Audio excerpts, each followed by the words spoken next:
crotch shots on strangers in the escalator. We cover it all. Yeah, yeah. We're a variety hour. Yeah. So, so, welcome to Braunhaven. We'll be picking up where we left off last week. These guys are in the actual halls of Drothamstone, and some interesting things have happened. So, they had a rather chance encounter previously coming into the Hall of Legends, where a large group of deep ones had come up from some other location, and deep ones are for people that are familiar with D&D. They are D&D. They are known as Kuatoa. Um, they generally live. They are like fish-like people, and they generally live deep underground. Hence the name Deep Ones, and in the underworld. And so, who knows why they were coming up? But Malachi right now has been polymorphed into a black dragon, and so upon opening the door, they saw Malachi and crap themselves. There's salmon roe all over the place, and so they took off running. But in the process of running, of course, they ended up alerting every other Duergar force in the halls. And so all of these guys have now come out. And part of this, Mavis picked up a ring, which she firmly believes is a ring of spell turning. It is not. It is a ring of delusion. And she still firmly believes that it is a ring of spell turning, which is why she's standing in a 15-foot radius area of silence. Oh, that's radius, not... It should be bigger. Like that. So actually, it would be like that. And so Alora's in the radius too. Although Alora's not under any delusion anymore. She, if she could talk to Mavis, she would probably be saying something like, "That ring is not a ring of spell training. You need to take that off." And Mavis would, of course, argue about that. So. Before we get started, we would like to thank a friend of the Greenwater Guildhall. None of these are sponsorships or partnerships of any kind. They're just products that we really like. And today we would like to thank Fable Beard Company. Fable Beard Company makes wonderful beard products such as oils, balms, butters, beard wash, co-wash, all manner of things. They also have FableBeauty.com that makes things for women, such as facial scrub. They have a body frosting that smells quite nice. They have hair tonic oils, shave serum oil, all manner of I think they got a couple of spray-on things. Yeah, good stuff. And if you are a first-time purchaser, they do have a buy one get one free option. So definitely make an account at fablebeardco.com, and you can put 2 beard oils into your cart. Use the code FIRST in all capital letters, and you will get that second beard oil for free. And each of their scent profiles is a different fantasy character. So today I'm actually wearing Dr. Wolf's beard balm, or excuse me, Dr. Wolf's beard butter. It smells of blueberries and pipe tobacco, and it leaves your beard nice and soft. So yeah, go check out Fable Beard Co. and get yourself some stuff. Hey, Valentine's is coming up. Get some body frosting for your significant other, or for some of you yourself. We also have a merch store via Zazzle.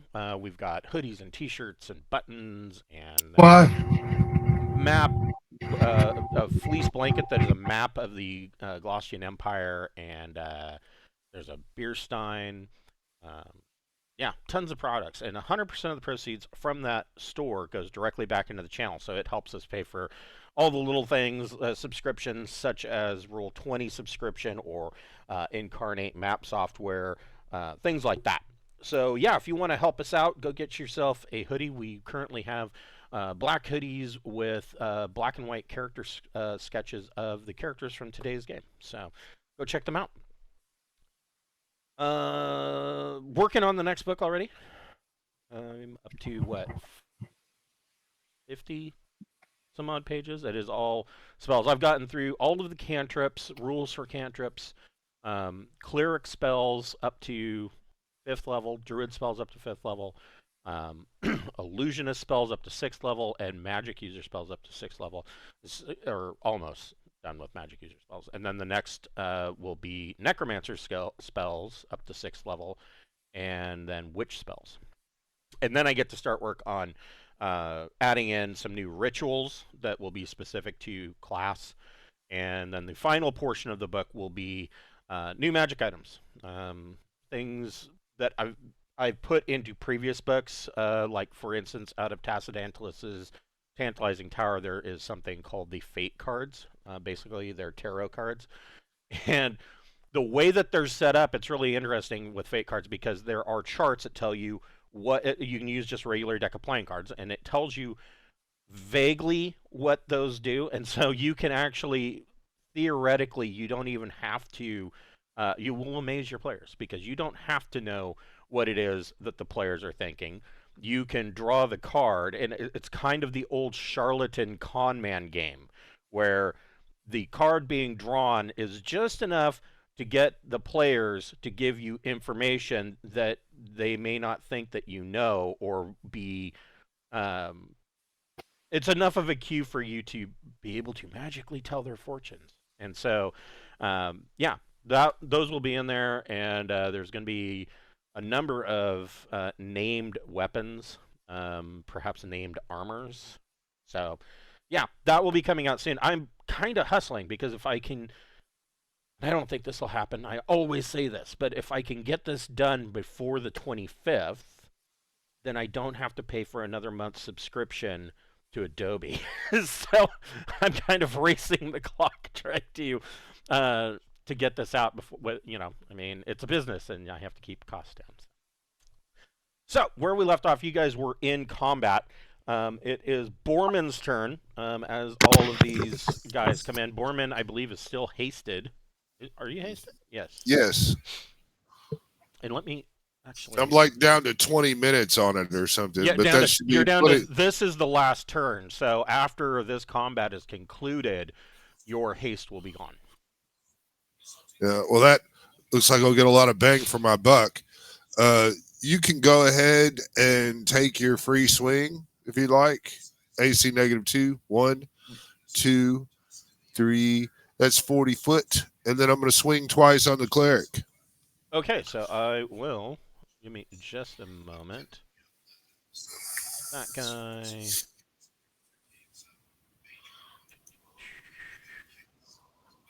And those guys. So this Duergar, yeah, if you're gonna just move, yeah, he's not gonna let you do that. Oh, look at that! First roll of the day. Max damage. I'll take it. You will take 8 points of damage as this Duergar swings his battle axe and chops your leg quite brutally. Now you're messed up and bleeding. That's great. All right. Well, anyway, there's no point in worrying about that now. I'm going to yank on this dude real quick and see what happens. Ooh. Oh, so that ought to hit. That'll hit like AC 2. Yeah, you got a 15. Yes, that is a hit. All right. And so this is +2. 3 points of damage. I mean, you get another swing. Yeah, so I'm going to swing again. Oh, new rule I'm adding in. You will be able to dash. If you want to forego taking an attack, you can double your encounter rate, or your encounter rate movement. Excellent. 7 points of damage on the second time. Okay. And if he's concentrating on silence, that probably sucks for him. But that either way, is a good question. Does that require concentration? them clerics are funny. A lot of spellcasters, they pray for magic. They don't have to study or con anybody out of it. Prayers, magic.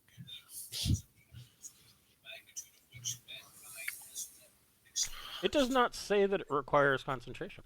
Well, then there he goes. He's just feeling the love. So yeah, Borman runs up and does a swipey swipe, pokey stab with his frostbrand, and the cleric is now kind of he's got a big B shaped on his chest where Borman has scraped in his initials. All right, Alora, you are in a 15-foot radius. These wait, yes, 10, 20. This is Mm. there's 30.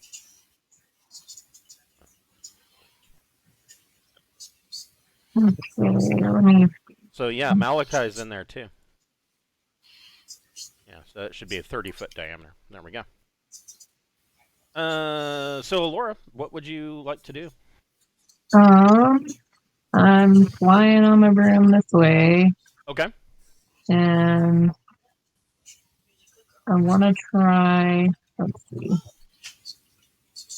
I'll try the throwing dagger on the ogre. Okay. So I was looking over, and I don't think it says anything about it in Old School Essentials. It might, but I don't remember.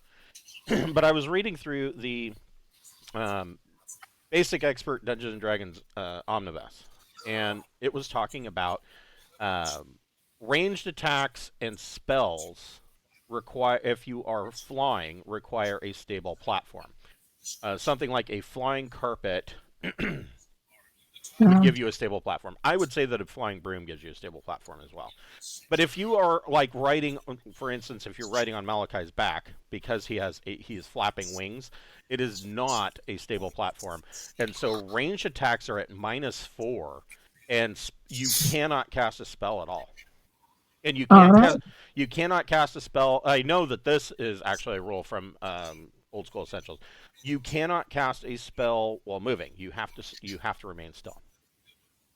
I think the only exception I could think of is if you're trying to heal the thing you're riding on. I feel like that's probably That okay. would, yeah. You're already touching it, right? So Yeah, I would think. Yeah, I mean, you're already touching it, and it's a touch spell. So. oh, come on, Oh, man, you it's even got the supposed to be pink dice 16. going on. I know, yeah. So Shit. yeah, the ogre is dumb enough that there's this dagger is flipping around through the air and kind of boomerangs back towards Allura. As it comes over his head, he tries to catch it and waves his hands over the top like it's a bird. Mm. But he is not able to catch it, and it comes back to Allura. All right, Mavis, you're in silence. You're still How convinced. big are You're still convinced about this ring, though. how big are the squares? 10 feet. Okay. Okay, well, I'm gonna rush in because I have the ring of spell turning on, and this cleric can't affect me, so I'm just gonna run right towards it and Okay. attack. And so that moves the circle over too, but I can't. Well, I didn't cast it on you. I cast it in an area. So it Oh, would be a 15-foot radius. oh! It can be cast on a person, though, and it can. I thought it was the ring that cast it. Okay, never So, mind. yeah, no, the clerk actually cast that. You Okay. just thought you were immune to it. So yeah. So you dashed, right? No, I went 3 squares, which Oh, should be how far I yes. can go, but Yes. am I close enough to smack him? I would say so, yes. Okay, I'll try it then. Give him a good beat down. Maybe.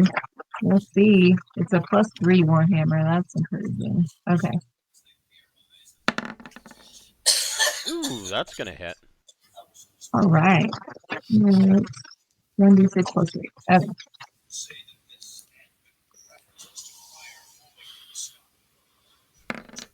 Nice. Yeah. So Good for me. Allura comes busting out. At first, you hear just there's an audible silence, it's like this in this ring or even outside of it. It's as though somebody had turned on like noise canceling headphones that are really good. It's just like all the air is sucked out of the room in this area. So I mean, everybody even outside of it is aware that there's absolute silence in here. And out of out of this absolute silence and coming running towards the cleric, everybody can see that Mavis has her mouth open like she's yelling, but no sound is coming out until she crosses the threshold, and then she's just yelling. And she brings that warhammer up, catches the cleric in the chin hard enough to knock their helmet completely off, and kills the cleric outright. Holy crap! Go me. That's Oh really yeah. great. No healing for you. Dentry, what would you like to do? I have seen something come out of this door now, right? Yes. All right. Well, I'm gonna go This over to that guy door, and right there. I can move my 20 feet to here. That's right. Didn't you have a ready to action? Oh yeah, I was gonna ready an action in case anybody came. So but I'm going I to don't remember what allow it was anymore. I am going to allow you to make 2 attacks. You can make a free attack on those Duergar. Because I forgot about that. I thought you had now I remember that you said that you were ready if anybody came out that door. Yeah, I was like, I'm gonna stand over by these doors, and if anybody come out of one of them, I'm going for them. And yeah, all right, we gonna attack. No, give me the advanced dice roller, you damn piece of. Don't mind me over here, just talking to the dice. You would be moving over 20 feet though, if you wanted. I don't know. Charging is weird. Oh, that's true. If you're charging him and you charge 20 feet, so here. That's a good point. I forgot about charging. That's the only movement thing he gets that's positive. So you rolled. Did you add the +2 for charging? No. So that would make it also a soft 20, and then if you wanted to charge, that would change your 18 to a soft 20, but your armor class would be penalized by you would have a +1 penalty to your armor class for this round. Worth it. But I mean, you don't need it. You hit anyway, so I mean, it's up to you. Let's just say that I was ready to charge if something came. That's what I was doing. That makes sense. All right. Because I would have had to get there quickly. So yeah. Yeah. So go ahead and roll your damage. I will roll my damage.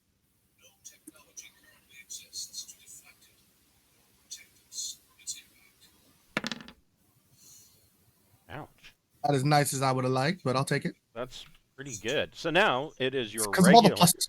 It is your regular turn, and you can attack it. Make another attack.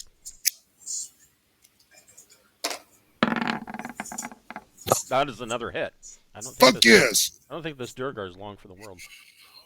Doesn't need to be.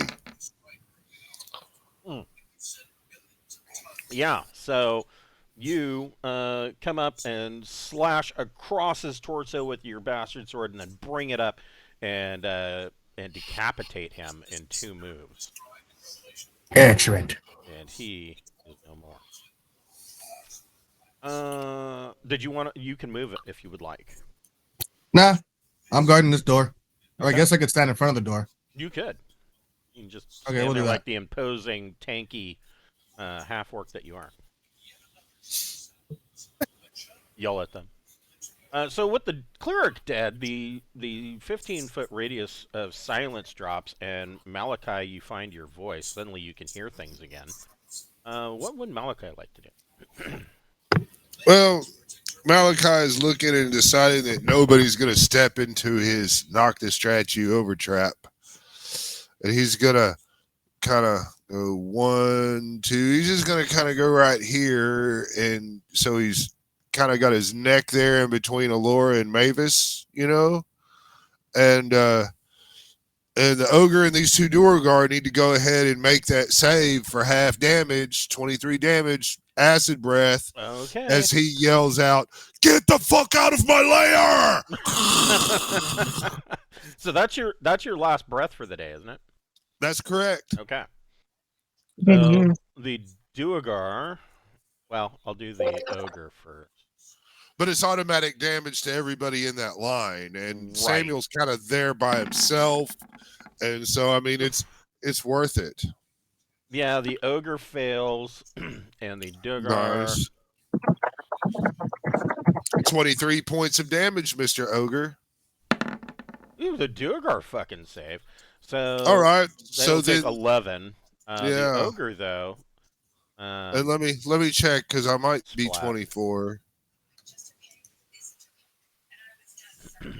Nope, 23. Oh, I guess that's not going to save these two guys. Because 11 is still too much. Well, fuck them. So yeah, Malachi runs up and yells about getting out of his lair and breathes a straight line of acid that dissolves everything in this hallway to the point where the ogre, the two Duergar kind of die a little slowly as gasping and screaming as they fall into the pool of acid beneath them.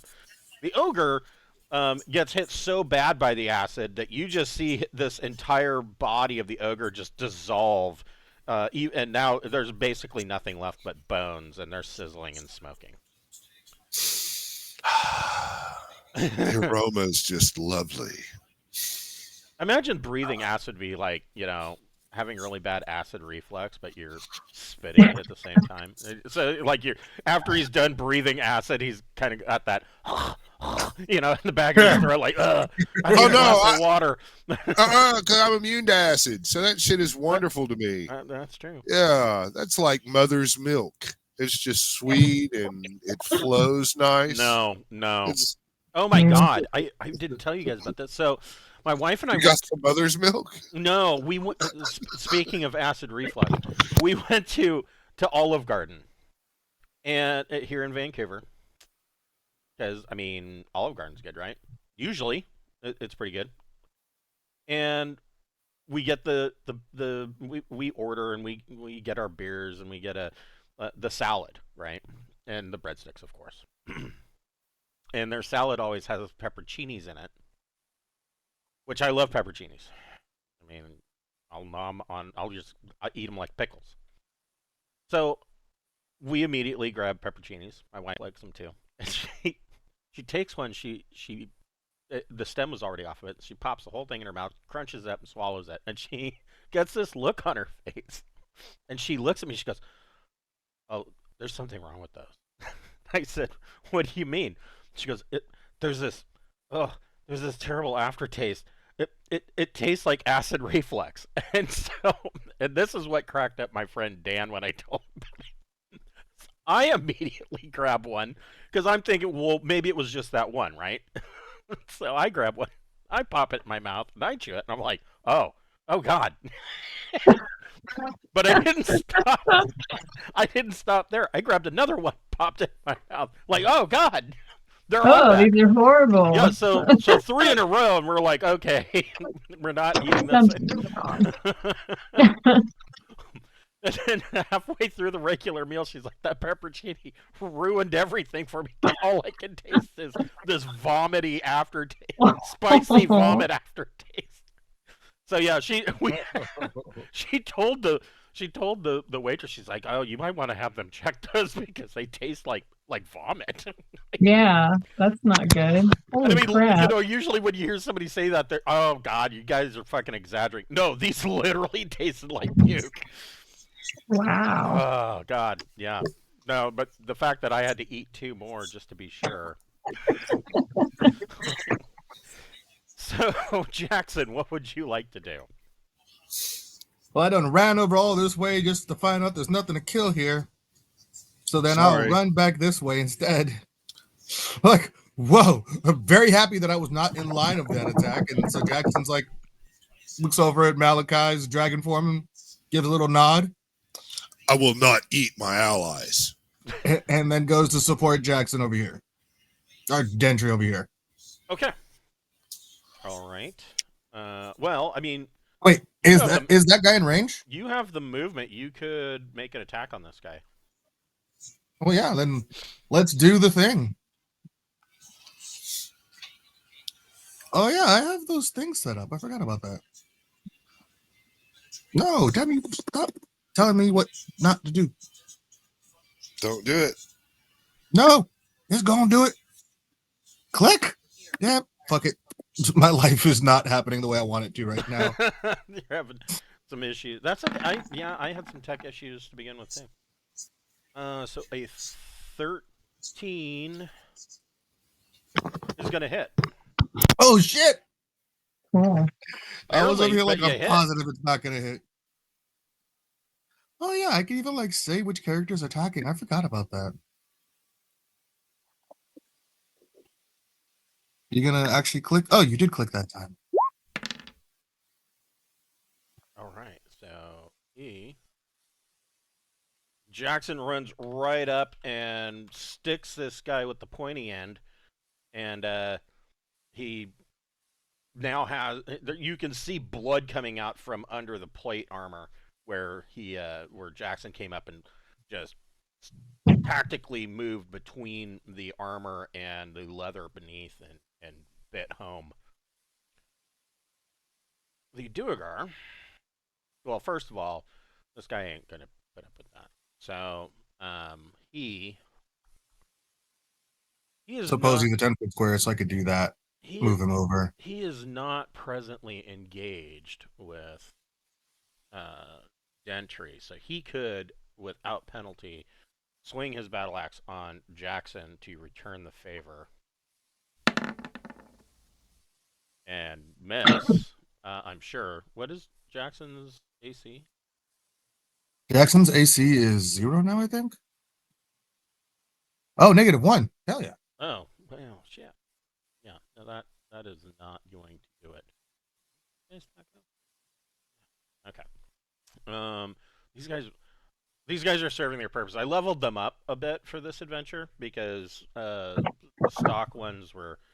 I wanted Duergar, but they're really like first or second level creatures, and so I beefed them up. But I still wanted them to be cannon fodder. But I didn't want you guys just swinging through and I'm going to kill 40 of them in one swing. No, we don't want. They're not goblins. That's when Cameron made me a dragon, and Right. yeah, And that changed things. This guy is going to move up, and he is going to swing on Dentry. And pray that he does. God damn, that's 2 of those in a row. That is a sure sign. I'm going to go back to red. Red is my favorite color. These guys, they have 20 feet of movement, so he can go right there.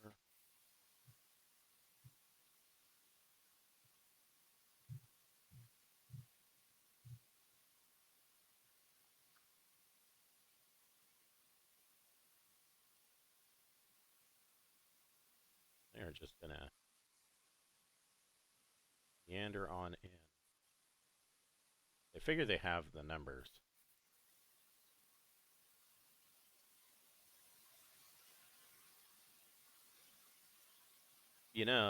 But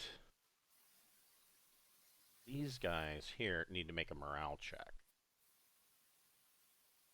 I would think so. You just walk into a hallway that's full of your dead, boiled.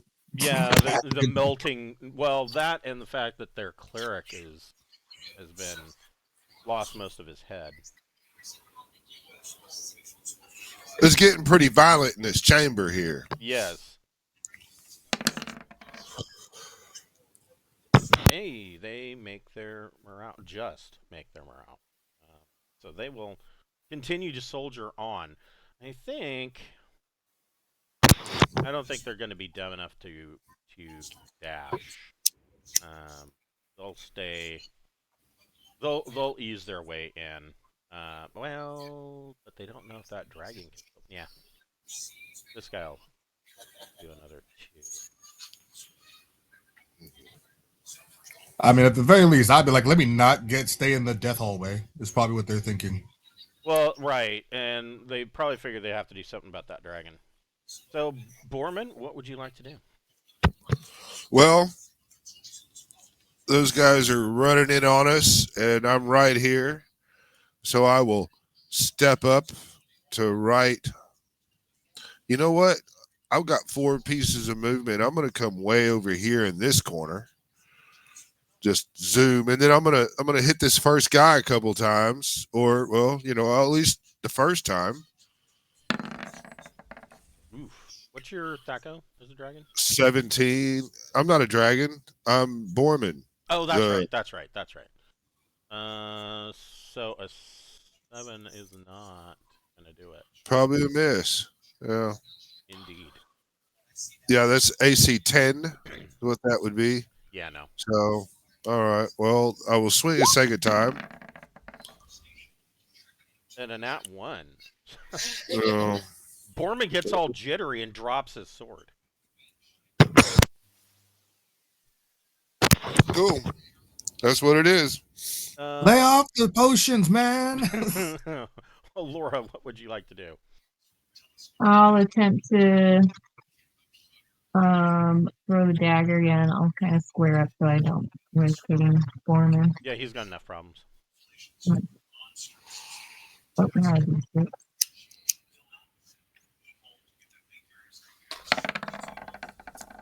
Shit. Damn it. Okay, fine. I'll fly away. Yeah. Well, at least you're on the matrix chart this time. Yeah. AC 9, but you're still on the chart, you know. Mavis is about to lead the charge through that shit. So yeah, Alora That's what she does. again throws her dagger and misses terribly. Mavis, what would you like to do? I'm jazzed. I just killed somebody. It went great. Smack somebody else around, hopefully. Come on. All right, fine. Slowly getting better. It's like the game of life. Nobody wins. You just do a little bit better each time, hopefully. So yeah, you swing and he ducks beneath your swing. Dentry, what would you like to have happen here? So there was one that ignored me and decided to go for Jackson instead. This one, yes. The one on Oh yeah, no. your right. Don't swing on my homie. Who the hell you think you are? You will pay for that. That's gonna hit. But you know, I was reaching, so I didn't quite get full damage. So this guy, you bring your bastard sword down and cleave it right through the top of his head and just kind of pull the sword out, and he crumples to the floor. Jackson, I got you. Malachi. Malachi is highly offended that they've entered his new lair, and he is going to step right.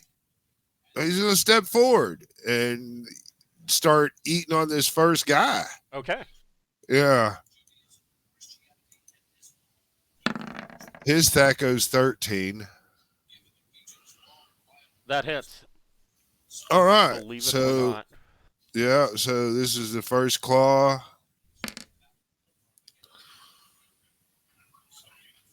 Is 3, I believe. I don't know if it's +1 or not. Let me look at him.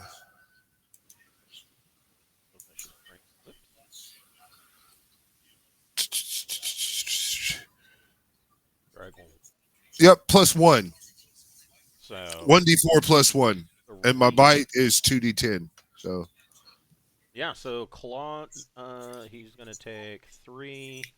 well, and I'm gonna keep That's a going down. Yeah, so he does 1d4 +1. Another 3. Yeah, that's 6, and then I'm gonna bite him. Okay.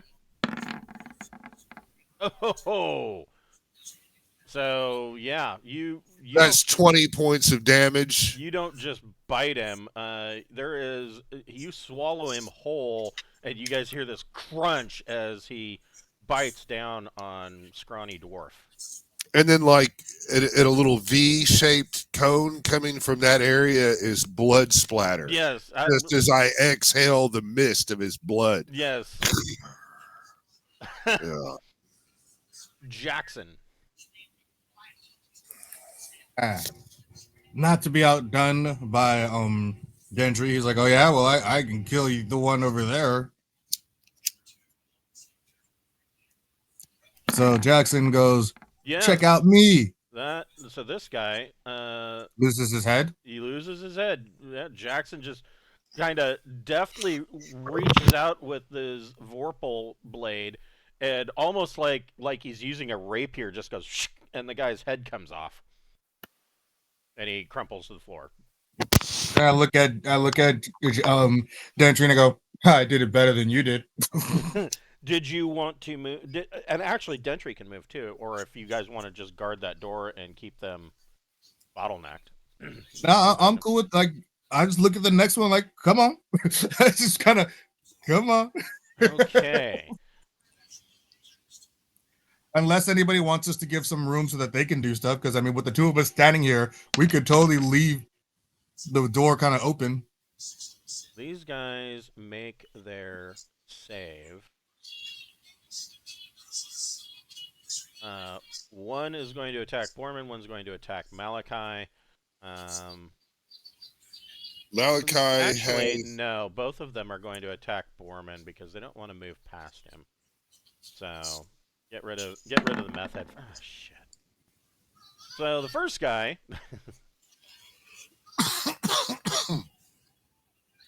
It's your chance, Borman. He swings his battle axe just overzealously and overextends himself. You can stab him if you'd like. No, I've dropped my sword. Oh, that's right. Yeah. That's So, right. yeah, if I do anything, I want to shove him. Yeah, you can shove him. I want to shove you, baby. So I'll get a +1 from my strength if that applies for an 8. All right. Yeah. Not really doing too well here, Mom.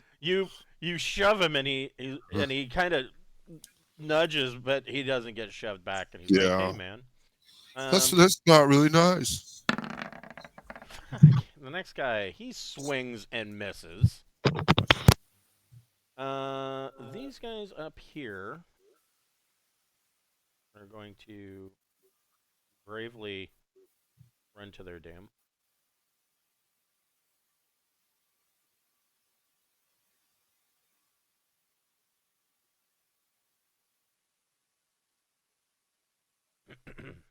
Man, y'all have some people up there.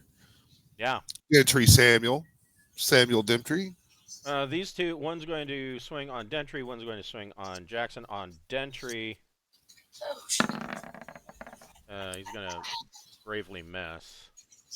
On Jackson, God damn it! Yeah, it's the red dice, baby. This is getting me back for my good rolls on Wednesday night. No, it fucking is allied with the fucking black dragon because red and black make some team color. Yeah. Yeah. Laura's all feeling dark and, gothy. It's just a wonderful combination. Right. Oh, you're going to blue now? It's too late now. I know, right? Borman. So you got these two guys that are swinging on you. One missed terribly. Overextended himself. He tried to shove him. I want to pick my sword up. He thinks you're just rude. So if you reach down and pick up your sword, that's going to be your action. Because you got to lean down. It's cool. Pick it up. Get to attacks. So I'll pick it up and I'll attack. All right. I'll attack him. Pardon me. What? You seem to be taking up some of my space. A 14. Thaco 17 is gonna hit. All right. Yeah, I increased the font size on that. It's a lot easier to read. All right, so 8 points of damage. Okay, so yeah, you reach down and grab your sword and swing upwards and slash him. Right straight up from his groin up through his shoulder blade. Or through his collarbone, and he's still standing. He is bleeding quite badly. His breastplate is partially torn through as the blade bit into it. Alora, what would you like to do? Let's see. Was it Borton that got hurt? Is that right? Or he dropped his sword. He dropped his sword. This guy is badly hurt. Oh, okay. Maybe I should run over and stab him real quick. If I throw it, I risk throwing it at one of the other people, right? Yeah, that Okay, we'll would try be- just a regular stab and then. Or actually, let me see here. Gonna see if the rod of carrying is better for a good old fashioned melee attack. 1d8 damage. Oh, okay. Then I'll use that to hit instead. What are you bonking him with? The rod of carrying. Oh, yeah. That's a And plus it's 2 weapon too, isn't it? yeah. Well, No, I'm not then. I guess not. Yeah, no. No, So you swing the rod of parrying and definitely miss him. I can still fly away though. I still have some. Okay, Mavis, what would you like to do? try and hit this guy. Being boring. That's gonna hit. Cool.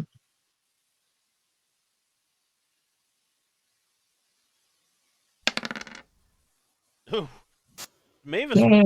Mavis runs up and she kind of swings her hammer sideways and catches him in the side in his rib cage, and it just his rib cage caves in, his breastplate buckles and dents in, and this guy is lunged by one of his own ribs. Yeah. And he Oof. goes down. Dentry. I think we're doing a little tit for tatness right now. So, but instead of going for across the angle, just because that just seems overkill at this point, I'll just go for the one right in front of me. Okay. See, I should have gone across the angle. That's I changed it up. It cost me. Yeah, you swing and he definitely moves back, kind of parries the tip with his battle axe. Malachi.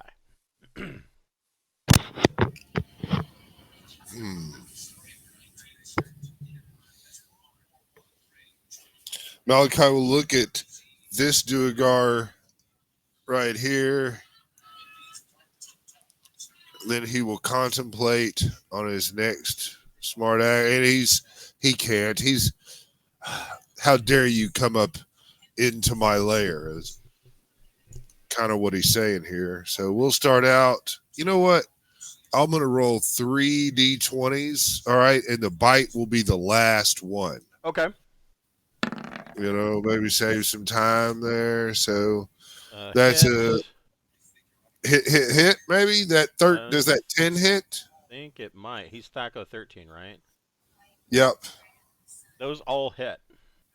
Oh, okay. Well, then this is a D4 plus 1. You just tell me when he's dead. That's 2 points of damage, and then quit rolling. Another That's 5. 3 points of damage. So that's 5, and then 2d10.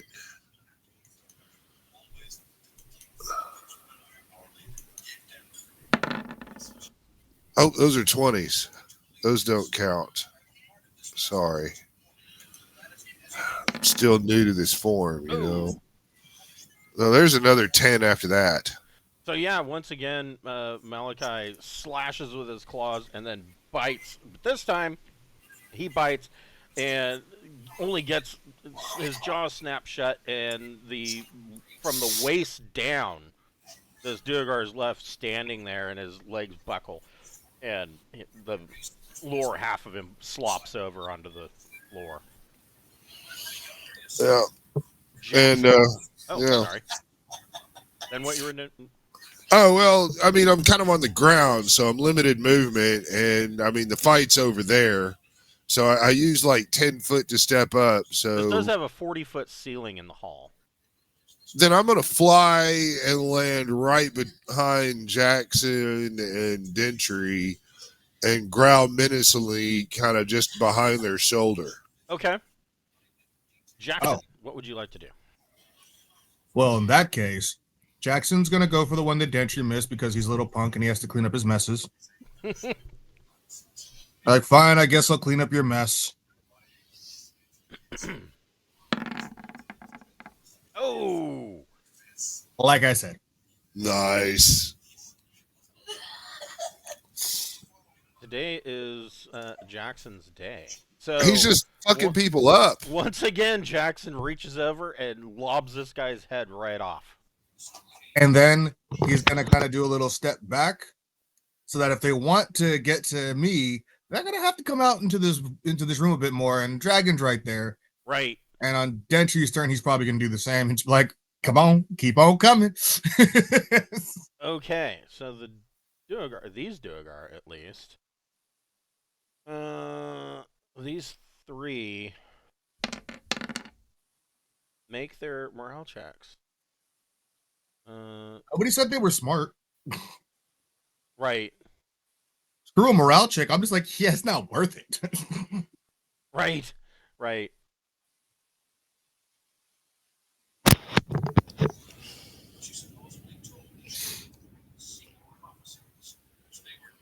There's a whole bunch of them in there. Well, there was. There's like heads rolling around in this hallway. These two, one is they're both gonna swing on Dentry.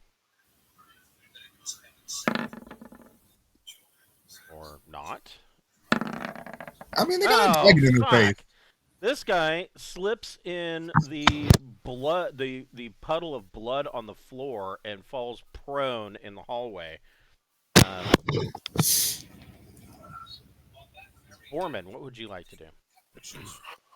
Well, I mean, it's apparent that the action is over there. So 1, 2, 3, 4. I'm gonna get right up there, and that will be my movement. Okay. Yeah. Laura.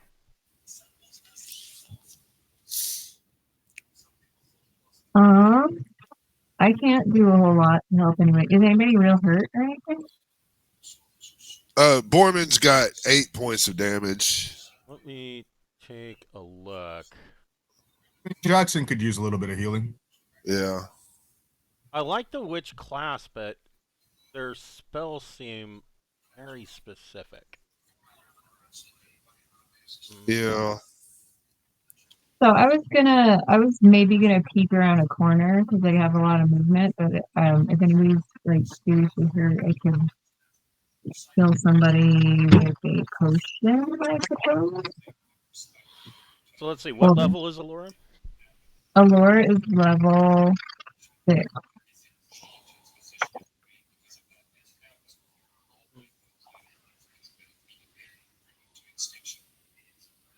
Where did they put her?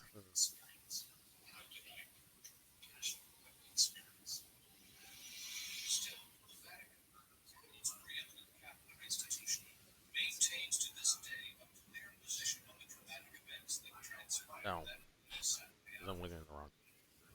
There we go. So you get 3 first level, 2 second level, and 1 third level spell. And looking at your list, does Allura have Charm Person? I do. I also have a ring of control humans to charm humans. So that wouldn't work with the Duergar, but is Charm I Person? do have charm person. Let me double check something. Charm Person is humanoid. Does a Duergar count as a person? I think it does. So it says a single human, demi-human, or human-like monster. So yes, Charm Person would work. What else is here that's good? And that worked out pretty well the last few times you've used it. Do you have Bless? I do have bless. You could bless your party. Come here, friend. Do you have Calming Word? I do not. Because that could change things. And then, of course, one of my favorite third-level witch spells is Blindness Deafness, which that can really screw somebody up. Because if I picked Fly, but that was before we had a dragon. So yeah, Fly's a good one too. But I mean, you've already got the flying broom, so yeah, it's for somebody else to fly around, in case we need to get up something or whatever. Right. Yeah, maybe that wasn't the best choice. Yeah, blindness deafness is good because if you blind a creature, they cannot They can't attack. I also have sleep. Tell me to try and sleep them. Sleep is very useful. I mean, It's you very useful to a point. It has the old school sleep. I want to say pre second edition. Maybe it's pre third edition, but it is useful on the lower hit dice monsters, like up to what 8 hit dice monsters, or not 8, 5 hit dice monsters. get Because especially if 4. you've got a group of them, because then you roll and you see how many hit dice that will fall asleep from it. Whereas in third edition, they had to just make a save, and if they failed, they'd conk out. But the older editions have the same problem with sleep that fifth edition has, in that I've noticed that after like level 3 or 4, sleep is taking up a useless spell slot because it never is going to work. They'll yawn and then be like, "Hey, stop feeding me chamomile tea." Are these are above 4 hit dice then? They aren't. They are. I could try and make them sleep. They do count as 4 hit dice. Okay, well fuck it. I could try and make some of them sleep. That would make it easier for my friends, certainly. Those things So let me. And sleeps, because it's so specific. I don't know. I just like the idea of sleep having just a save or die. So sleep. You can pick a single creature with 4+1 hit dice, or you can pick 2d8 hit dice worth of creatures of 4 hit dice or lower each. So these guys would count. You could roll 2d8 and see if you could just get this group of 4 to pass out. Okay, I'll try that.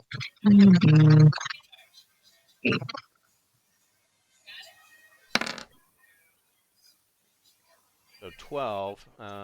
So 3 of these guys are going to fall asleep. Okay. That's pretty good. And I don't think they get any kind of save. They just... So let's see. Treat monsters with less than 1 hit dice as having 1. Okay, yeah, we got that.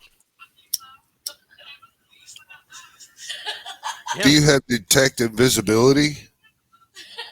Me? No. Yeah. Oh, okay. Unless I have a scroll. It's a witch spell. Oh, okay. So I didn't know if you knew it or not. Well, it's actually a magic user spell that's on the witch list. Oh. But it's second level. Yeah. So creatures that are enchanted by sleep are helpless and can be killed instantly with a bladed weapon. So these 3 guys in front, especially the guy down on the ground that is prone, he just kind of curls up into a fetal position and starts snoring. The other 2 guys just kind of sit down and slump to the ground asleep, and this guy in the back is like, "What the fuck are you guys doing?" Yeah. So that was successful. What would Mavis like to do? It looks like Steph's pretty well covered over there. I'm going to keep my eye on these doors. Maybe there's a way to like listen in that direction. Let me take a look. I think that you have a 1 in 6. I want to say. Of hearing if there's something. Okay, that's better than nothing. I'll try it. Yeah, so you roll a d6 and see if you can roll a 1. Nope. Yeah, you don't hear anything coming down either of these passages anymore. But what you do hear is like you hear what sounds like the echo of drafts of wind in these stone chambers, and like the drip of water. Okay. That's all you hear. I will keep an eye on it because I don't want us to get snuck up on from the back. Okay. Dentry. So you can, with an action, just kill one of these guys instantly. All right. Or you can tiptoe over him. I mean, dead is dead. Put a So- fleece blanket over him. Shh. I will kill the one that's this guy. I'm returning back to my theme of going across the hallway. Okay, so you reach down and slice this guy's throat, and he is. But also it leaves a nice walking path for his buddy. And then I'm gonna go, come on, it's fine. And then I'm gonna step back. Okay. Like, Malachi, hey, come on, say hi to our dragon. It's cool. Malachi, what would you like to do? I would think that Malachi's claws count as bladed weapons. So All right, you then just could take. technically kill two of Yeah. these guys outright if you moved forward. That's what I'm going to do. I'm going to move right up in here and kill those two guys with my claws, Okay. and then try to bite this guy in the front. Yep, that leaves you with a bite. Can you hear him? Well, he's not asleep. No, I mean, can you hear him? I understand. Yes. Can you Can not you hear him, Cameron? I can't hear him either. I was going to reset mine. I just see his. I can hear Dentry. I think I'm the only one though. That's super weird. I can Okay. I can hear Dentry. I can't Oh. either, which I can makes hear me everybody. think Here, it's probably my connection. But I'm going to do my bites, and I just see then the cow picture. I'll refresh. Maybe I and need to that refresh should my fix screen. it. So that hits like a -3. That hits. Yeah, so he's going to take 2d10. I can hear him again. Okay. I can hear Brian now. That's pretty cool. Oh, we lost connection with each other. Yeah. I was just saying I was about to refresh, but that's 11. Okay, and your jaws snap shut, and you leave a couple of bloody Duergar boots with a leg stump sticking out of them. Then I'll just move back, kind of over here, because this is my lair. Okay. They could step forward. I'm gonna bring that guy that I just bit. I'm gonna bring him out here, and just start chawing on him. Okay. So you do, when you moved up, you do see a little bit more.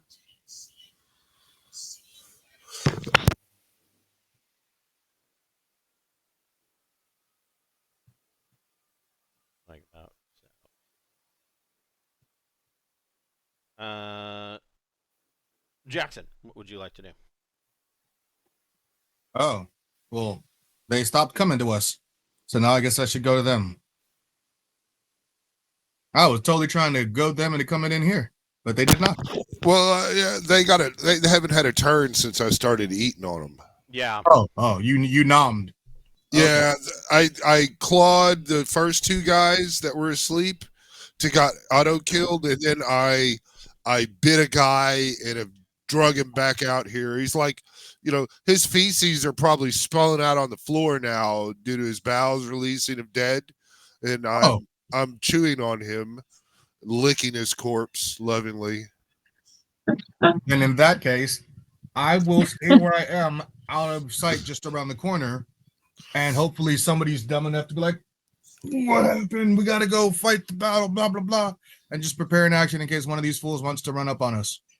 Okay, so these guys, then. So you're readying an action if anybody else comes out. Yep. These guys, they are going to succeed on their morale check. And Until they see the dragon. they're aware that there's a dragon. 3, 4. He's running. He is doing a dash to. He's not that brave. Well, that guy is really stupid to run out here by himself, but He knew about the dragon. I don't think he knew about me. Yeah, he's not the brightest of the Duergar. His name's Corky, the Duergar. Borman, what would you like to do? I'm gonna swing at this first guy. Oh, That was my ready action, by the way. When he came around. That's right. You get a ready action, so you get to swing. Yeah. But we'll count. So yeah, that is a hit. Keeps his head, I suppose. Or does he? So this time you don't decapitate him. He comes running, yelling, and he's got his battle axe over his head. And Jackson just goes shoink and sticks him right through the sternum, and he crumples to the floor, gurgling.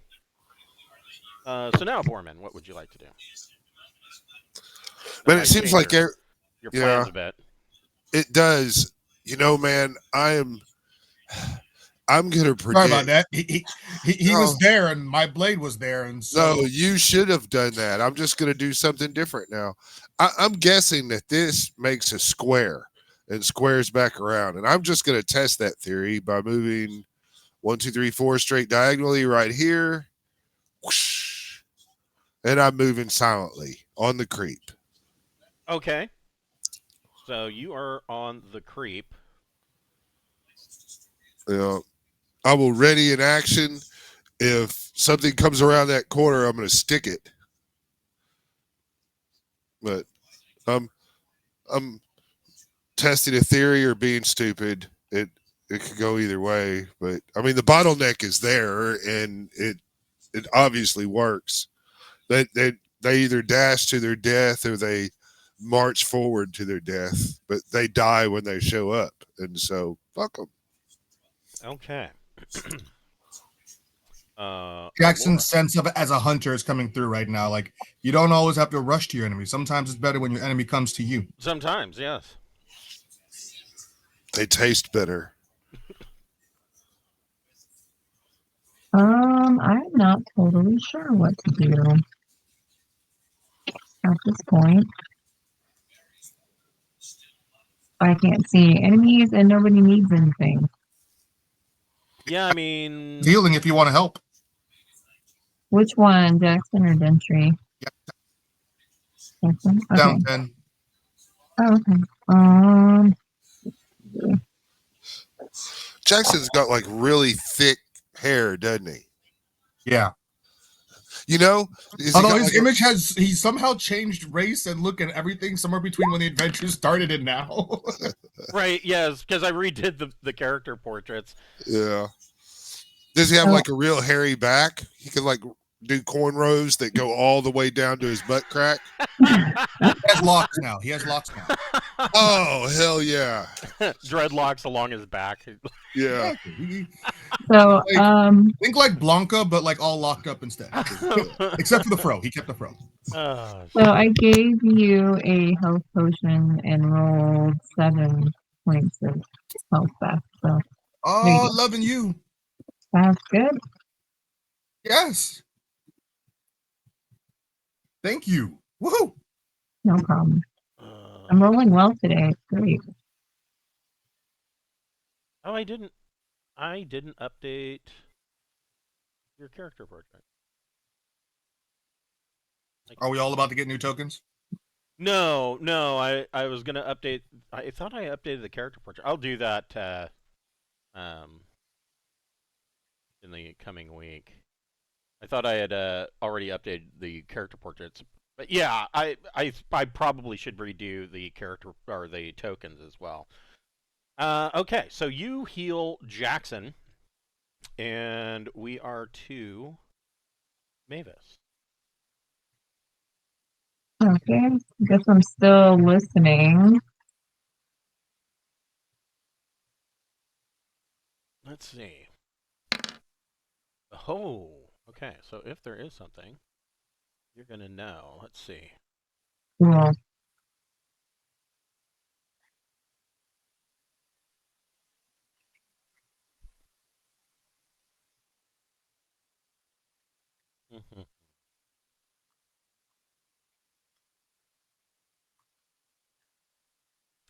You hear whispered chanting, and it sounds like it is coming from this from around the corner, from the south.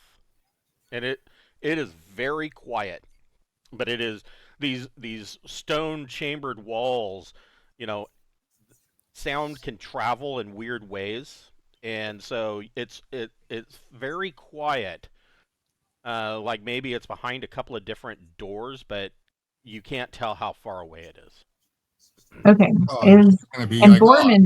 Borman's visible, right? Yes. Yeah, he's visible. Okay. He's just silent. I'm going to tell him about the chanting. I don't want to yell it in case they all start heading Right. out. Whatever. Hey, I they're think there's some chanting. Yeah. Maybe Like, that's the right thing to yeah. do. I don't know. Yeah. Are you wanting to go investigate it? After the Duergar are gone, I suppose. Oh, we can go. Speedy delivery. Calm down. I mean, I'm pretty sure the four of us got whatever's coming from this way handled. Well, Alright. there's Nothing's yeah, even made it into the room yet. Maybe yeah. maybe it's a good idea to interrupt the chanting in case it's to summon something. It might stop them from getting it out, or maybe it has nothing to do with Plus, that. aren't I you don't like know. immune to any spells by your own belief? That's true. I do think I am, but they might be summoning a creature. Well, I'll We'll watch find your out back. soon. Yeah. Okay, cool. We could I go. watch your back, your side, your front. I got everything. Yeah, I got every got it. direction. We'll head down that way. Hell yeah. Let's go. Dentry, what would you like to do? I kind of look at the others like, this is taking too long. There's just an acre of these guys. They just keep coming. Do everything they're gonna like take them all out at once.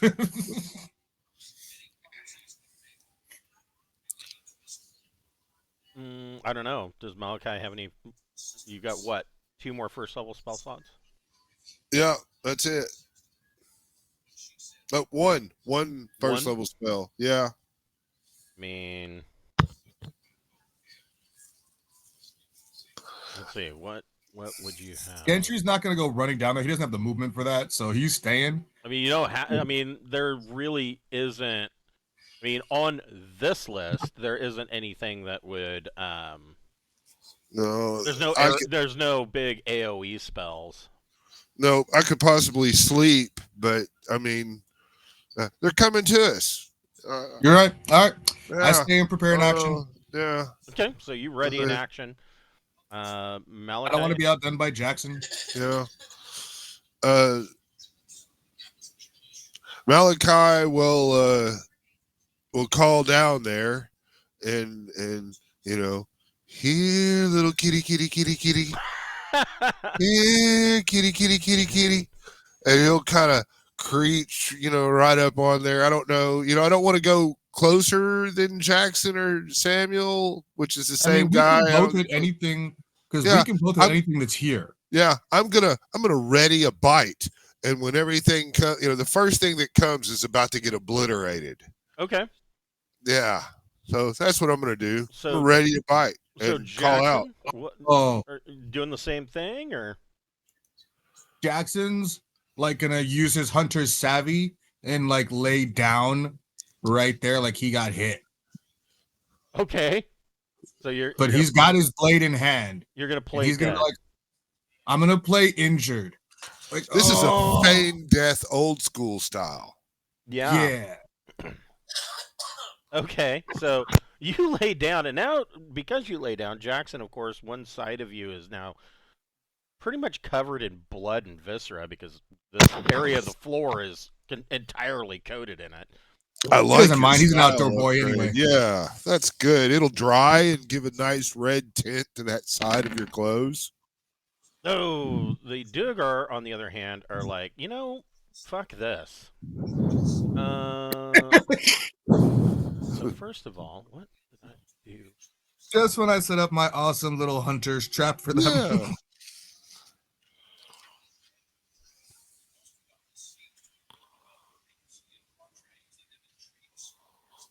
Now they want to go and get wise. Well, then the question is, what happens when their morale breaks? Do they surrender? Their morale just broke. But yeah, they're not going to surrender. They're going to fucking run. They are going to dash.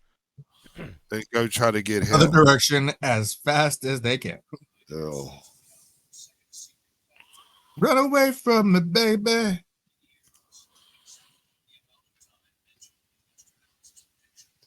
Yeah, you hear these guys take off around the corner and are moving up the hall to the north. Borman, what would you like to do? Well, Mavis has said that there's chanting going on down the hallway. Yeah, down to the south. Yeah, and so 1, 2, 3, 4, going right down there, and I'm looking for traps. Okay. You do not. Double check that. You do not find any traps. Yeah. Well, Good. I guess map kind of appears in front of me mysteriously. Yes, it does. Let's see here. Yeah. Yeah, huh? Traps. Forgot about those damn things. Yeah. And Uh, I believe.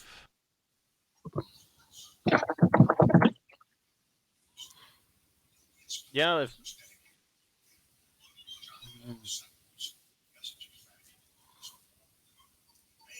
Maybe not. That's interesting. Thieves don't have a listen ability. Oh, yeah, Yeah, hear hear noise. noise. Yeah, so Yeah. if you wanted to, you could try to hear noise. Yeah, but I'm not wanting to use that right now. What I'm wanting to do is come right over here and knock on this door. Okay. Yep. You knock on the door and there is no response. Well, I'm here and I'm knocking on the door. Now, if I can listen, I will. But I wanted to get my knock on the door in. Like a one. There's a 1. How about that? So you too hear some chanting coming from the southern passage, and it is very faint. It sounds like it is either it's clearly muffled, and you can't make out what is being chanted or said, but you can hear what sounds like chanting or praying, and it sounds like it could be from behind multiple doors, but it is echoing and bouncing off of these stony walls, these granite walls. So you are unable to detect how far away it is. I mean, Yeah, it could be, right down the hall, and it's just behind a Yeah. heavy door, or it could be quite far away.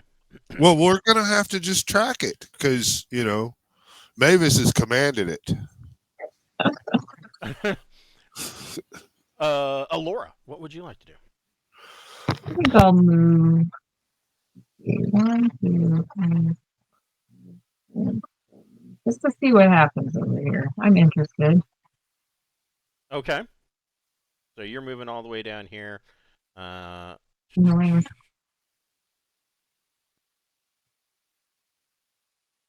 Mavis. 1, 2, 3. I'll sneak up behind Borman. I won't cut in front of him though, because he's so much better at looking for traps than me. Right, yes. I'm really good at finding traps. I step in every one of them. That happened to me. I'm playing the Bard Thief in our group for Baldur's Gate 3. So, of course, I go and I look for traps, and I find one. I find what is essentially a landmine, and I disable it, and then I take a step to the right. Yeah, there was another one to the right that I didn't see, and step right in it, and it explodes and blows my legs off. Motherfucker. You know what I else? mean, that's the smart thing to do. People think there's only one trap. Right, right, exactly. But one of the things that Baldur's Gate 3, and I don't remember this being a rule. So attacks of opportunity, right? You move through somebody's or through their threat range, and they get an attack of opportunity. Okay, that's fine. I don't remember any rule saying that all movement at that point stops, though, and it does. It stops you from continuing your movement, and then you have to tell it that you want to keep going. Like, why didn't you? I guess that's to make sure that you I guess you have the choice of stopping there and respond dealing with it, but yeah. Did you ever get the bard guy in your camp? Volo? Yeah. He's like an adventure storyteller guy. Yeah, he wants Volo. to look at your eye. Yeah, Volo. You rescue Volo in the goblin encampment. Yeah. Yeah, we got him, and then just what was it? Night before last, my wife and I got through. We finally got through through Grimforge, and Oh, that was awesome. We killed Nier. So we made hell a yeah. deal with the Duergar because Nier the Drow was not paying their wages. And so they sided with us, and they're like, "Yeah, so you go blow him out of that cave in and release him, Yeah. and then when you call out, we'll all attack him." And so I that made held that it. fight a hell of a lot easier because then we didn't have 30 Yeah. Duergar attacking us. And so we killed Nier, and then I used a dagger to cut his head off and took it back to the Myconid colony and turned him in for a bounty. Nice. And, yeah, yeah. Yeah. We held his ass and stuck him. Do you want to hear something cool about how you should beneficially interact with Volo in your camp? Yeah, I mean, we've already talked Let to him him. about trying to get he wanted to get a fucking sharp stick and pry my eye out. And... Yes, let him. Let him. He fucks your eye up, and then he goes, "Oh man, I fucked your eye up. I'm sorry. Here's an eye to take its place," and it lets you detect invisibility on sight. No shit. Yes, sir. Oh, that's a little fucking Easter egg I didn't know about. I was like, huh. Okay. I will look into that. Well, see, Like, you notice I I'll didn't take the spoil it glass eye. without first asking, Right, yeah.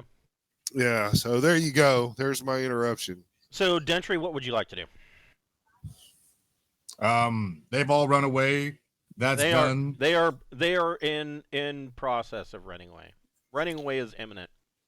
I mean, Dentry's not catching nobody. So Dentry's like, all right, well, they're gone. Is this door over here closed or open or anything? Which door? It is closed. Okay. I'm not gonna completely separate myself from Bardic because I don't have the movement for that shit. So no. You can dash like, now. Yeah, you could dash. Yeah, you but could get in front of that Double door. movement. I'll just go by the door and be like, yeah, I'm just gonna go over here by the door, dash over to the door, and just kind of wait. Okay. Because I'm not chasing down these guys. Screw that. Malachi, what would you like to do? It is just not. It's not nice to run away. I'm charging after them. Take me with you. I will like wrap my tail around Jackson and pull him behind me. Okay. And here we go, way up here. Okay. So these guys.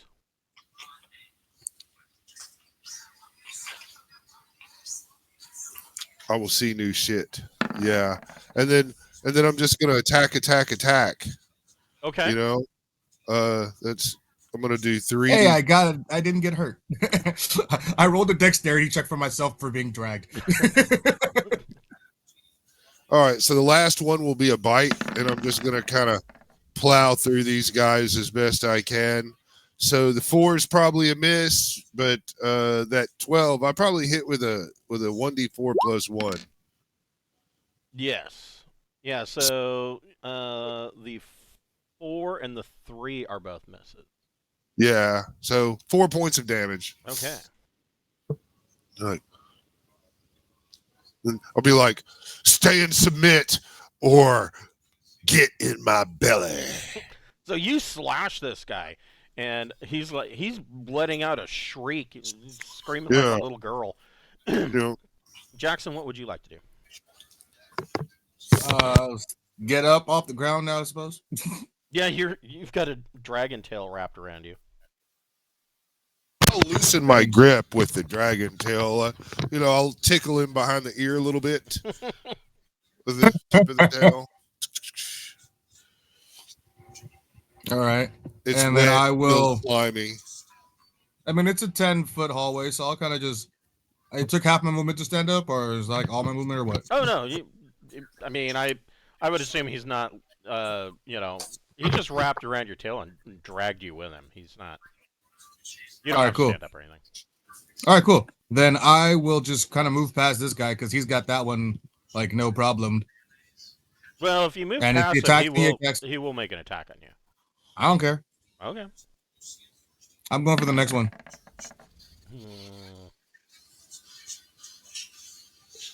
Yeah, no. -1. Yeah, he misses. Okay, yeah.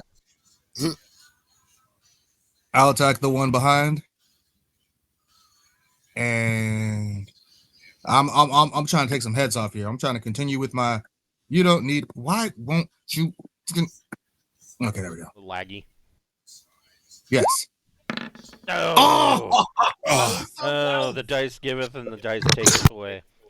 You saw that 18. It wanted it. Yeah. It wanted Yeah. See, that's why it was laggy. It was like, I don't want to really show him the result. So this Duergar up front is going to swing on Malachi. Malachi has an AC of 2.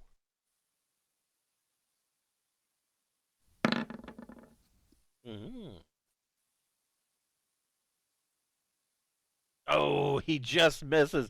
Malachi kind of flicks the axe as it comes by, and kind of whatever.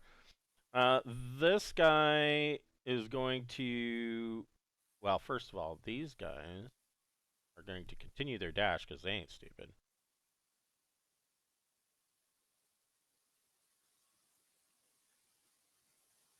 And this guy's going to do a fighting withdrawal. So he's going to swing on Jackson and miss and move 10 feet back. Borman, what would you like to do? well, I'm on a mission. We're tracking down this shit. So I'm gonna go 1, 2, 3, 4 to here and look for traps.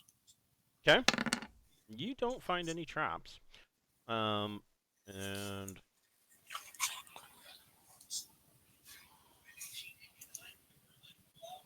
this kind of zigzags around, and the hall, you can see around this corner, the hall ends in a 10-foot wide stone door.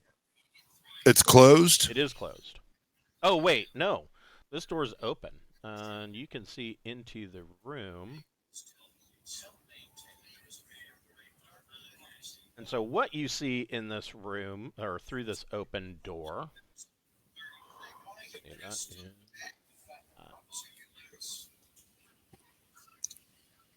you see that there is that there are polished pyrite tiles on the floor. So the floor is made of fool's gold. And there is the walls, at least from what you can see on this back wall, looks like they are made of quartz and granite. The ceiling looks like it's 20 feet tall, and there is a set of 10-foot wide quartz stairs that lead down into the chamber, and you can see that there is a 10-foot tall statue of Montes in his form as the Mountain Father, the old god Montes, and it's standing with its arms open like he's welcoming people into this room, and in each hand he's holding a mug of ale. I'll motion for Mavis to come along. Come on. Yeah. And yeah. I guess I could dash and get up in there a little bit. Yeah. You know, so I could dash to the top of the stairs and kind of attempt to hide in shadows. That should get my hide in shadows. Okay, so you can remain hidden as long as you don't move. So you are hidden. Yeah, so there is this the statue of Montes here, and then there is the floor. Like I said, the floor tiles sparkle with flecks of fool's gold, polished to a mirror-like sheen. There is a door to the east and a door to the south. Neither of them are open? No, they are both closed. Okay, this must have been the room that those guys came from. I'm thinking, but I'm waiting. I'm waiting on Mavis to bring her holy might. Okay. Laura, what would you like to do? I guess I'll follow. 4, 5, 6, 7, 8 to check out this cool statue in here. Yeah, so there is a 10-foot tall granite statue of the old god Montes. Montes is the is the primary god of the dwarves. I guess I could dash and get. Well, it depends.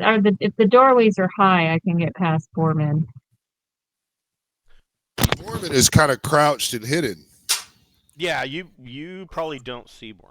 I mean, you would have a Oh. 1 in 6 chance of seeing Borman. Okay, I'll go right here. That's good enough. Okay. That's like a dash action. Okay. Yeah. And Mavis. I have to dash to catch up with Foreman. Okay. I'm a hustle. So yeah, all three of you, it is clear to Mavis that this is a chapel. All right. Do I sense great evil in it? Probably, or not really. No. Okay, cool. Well, I mean, Good. you would have to cast Detect Evil, but you dashed, so you. I meant like vibes. No. This. Okay. In fact, this hall does. I mean, a lot of people might expect that if the Duergar were to take over, they would deface things, but in reality, the Duergar also worship Montes. Oh, cool. The Duergar in Braunhaven aren't necessarily evil like they are in Forgotten Realms. They are more neutral. They are a much more pragmatic people. These particular Duergar are evil, but normally, if you run into Duergar, they are neutral because they're very self-serving compared to dwarves. Dentry, what would you like to do? Everybody's gone. Hello. Entry is gonna just keep posting up on this one lone door. He's not gonna open it because he's not no idiot. Okay. But he is ready if something happens, and he will wait for his people to come back from where they went. Because, yeah. Okay. So let's see. 1, 2, 3, 4, 5, 6. If this door opens, he is attacking with all of his might on whatever comes out. Yeah, we did just kind of leave Dentry all in the main chamber there. I mean, Dentry could have tried to go along, but he went away. You could have taken him in your tail instead, but Yeah, Just bad works. manners. yeah. Dentry walked away first. It was his own fault. Doing some quick math here. Okay. That means you can only use addition or subtraction. Right. Yeah, multiplication and division goes into the not quick. You've entered like the basic math. Right. Yes. Yeah. Okay. So Dentry is hanging out by the door, just kind of waiting. Malachi, what would you like to do? I'm gonna claw this guy and see what happens. Okay. I mean, he's hurt, so you know. I miss. I'm pretty sure that is a miss. Then I'm gonna claw again. And that's a miss. I'm gonna bite this guy. He is really just. Yeah. He is very fast. He's ducking and dodging and weaving and doing everything he can to avoid the dragon. Jackson, what would you like to do? First, I'm gonna mock the dragon, but like, are you even trying to kill him? Well, I'm really trying to save some for you and still look like I'm in the fight. Okay. Well, Jackson's gonna move up to this guy because he's like, you're gonna handle that, right? Yeah. You are going to kill him eventually. Yeah, he will die. He will die one day. I think. That's a hit. And Hell yeah. But when you're done trying, this is how it's done.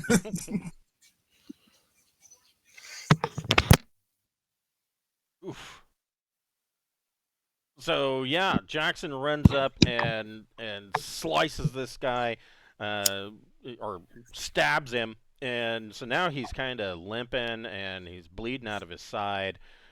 He once again is going to do a fighting withdrawal. Oh, and he hits Jackson for 8 points. He brings that battle axe down right on your shoulder, and then moves back 10 feet. Okay, I see you. I see you.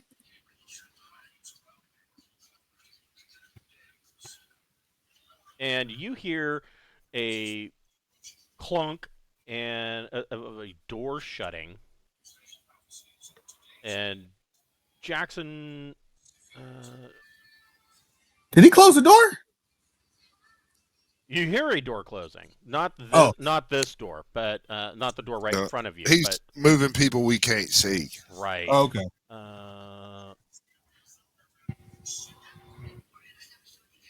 Jackson, you can roll a d6.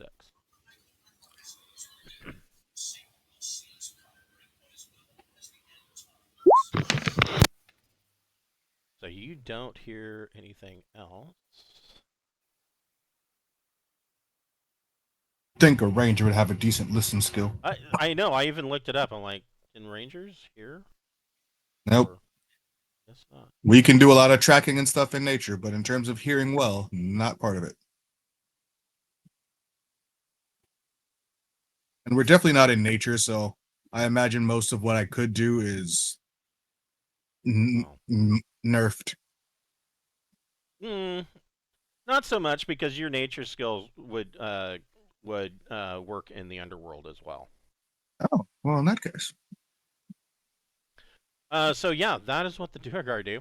Borman, what would you like to do down here in the chapel? Well, I need to look for traps. Okay. Ooh, yeah. Well, unless I take a negative for some unseen reason that I don't know about, I would know if there's any traps in the general areas. Continue on. You do not find any traps on the stairs, because you can. When you search for traps, it is a 10-foot area. Well. Yeah, That's fine. 10 foot. Yeah. All right. I'd check that and look, and then I want to try to discern where the chance, left or right. Go ahead and make a listen check or hear a noise check. I don't know. That's not my thing. I've got a 2 out of 3. If I get a bonus because I already heard it, then you can still hear it, but it's different. You've got 2 doors here, and because of the echoing, it is hard for you to discern the direction. It sounds like it's coming. It sounds like you've got some, background hum from a surround sound speaker. Right. All right. Well, Alora's there on that side, so she thinks it's this way. And so I'm going to come up to this door and see if it's locked. It is not locked. I'm going to open that door, Okay. and that should probably end my turn. Okay.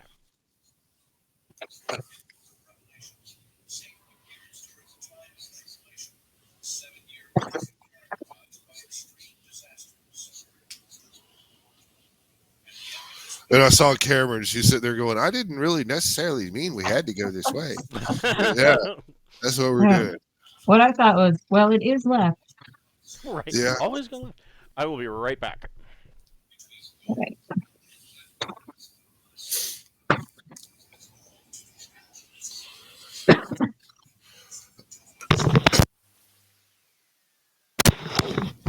It is good, though, that we're trying to track down this chanting. It's going to suck if they summon something when we roll up there. They might be worshiping the stone dragon. Oh, geez. Oh, I hadn't thought of that. Yeah. Oh, man. I've got a potion of control. Dragon. Yeah, but it's 3 kinds, but one of them is stone. I have to look at my document. There was something else. It's I thought was control in there. gold, red, or stone dragon. I have a potion of that. So I have 5th level feeble mind on the ring too, so that might help. yeah, it might fuck yeah. If we get a spellcaster, we definitely want to feeble mind that son of a bitch. While we're missing all our tankies. Okay, so Alora, what would you like to do? So you said he went up to the door and it was locked? No, it's open now. Oh, it's open? Oh, okay. Yeah. Jeez. But I can't tell which way, I'll be like, I don't know which way the chanting is coming from. I will roll 1 and 6 to see if I can figure it out myself in this big echoey hall. No, I can't. Nope, Okay. not sure. 1, 2, 3, and then I'll try again. Because I don't have much else to do. That's worth it. Damn it. Nope. Okay. Um, Too Sounds like it's echoey. coming from every direction at once. yeah. That's not good. It's just the way it is. All right, Dentry. What you want to do with this door? It's all the way back to the other side of the map. I'm not opening the damn door. That's not happening. Dentry is waiting until either they come out of the other hallways or whatever. Dentry is not stupid enough to go off by himself looking for trouble. Like, I will guard for trouble, but I'm not going to go looking for trouble. And I hope that they don't go running off into whatever hell. They clear the hallways and come back is what I hope. They don't go looking in new rooms is what I'm hoping. Yeah, I didn't really have a set plan. I just chasing my prey with a dog predator instinct was kind of what I was thinking. So, I mean, I'm thinking, probably would go back after we don't see enemies anymore. I mean, right? Yeah, That's the hope. Yeah. Jackson's not going to go into the new room. Jackson was up to clear the hallway. If they run away, they run away. But I'm not chasing them into new areas that I don't have a chance to actually look at. Right.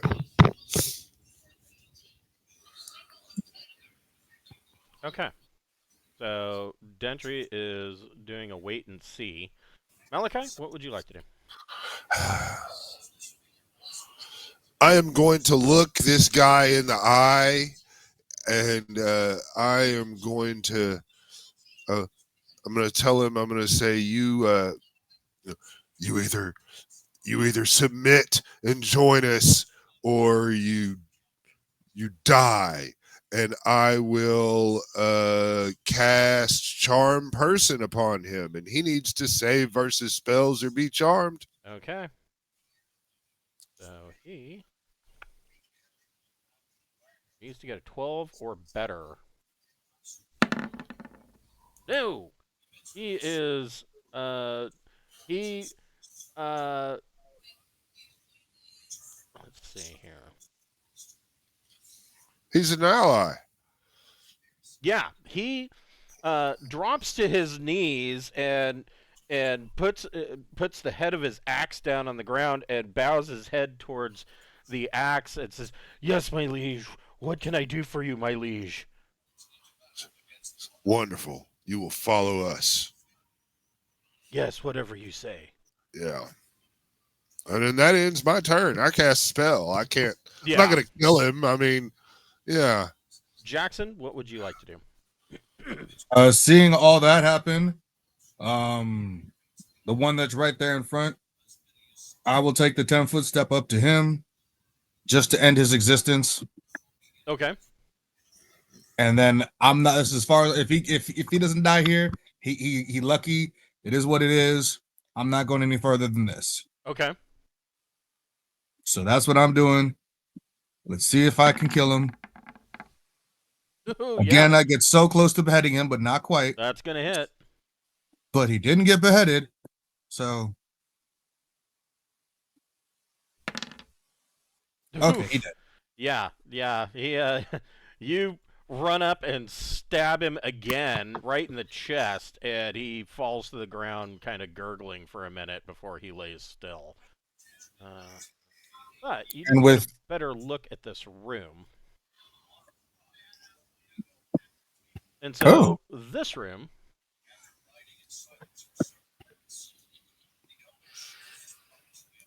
That's a big door. Yes. So this is a banquet style dining hall. There is jade and electrum tiles on the floor. It is very fancy and ostentatious. The whole the whole thing about this room gives you the idea that it is supposed to impress anybody that has been invited to dine here. There is the 20-foot tall ceilings and walls are made of polished gray marble.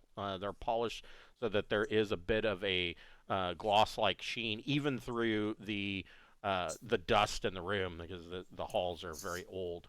And there is a large banquet table in the center of the hall that is 20 feet long by 10 feet wide, and has numerous chairs surrounding it. And this chair on the eastern end is much larger than the other ones, almost throne-like.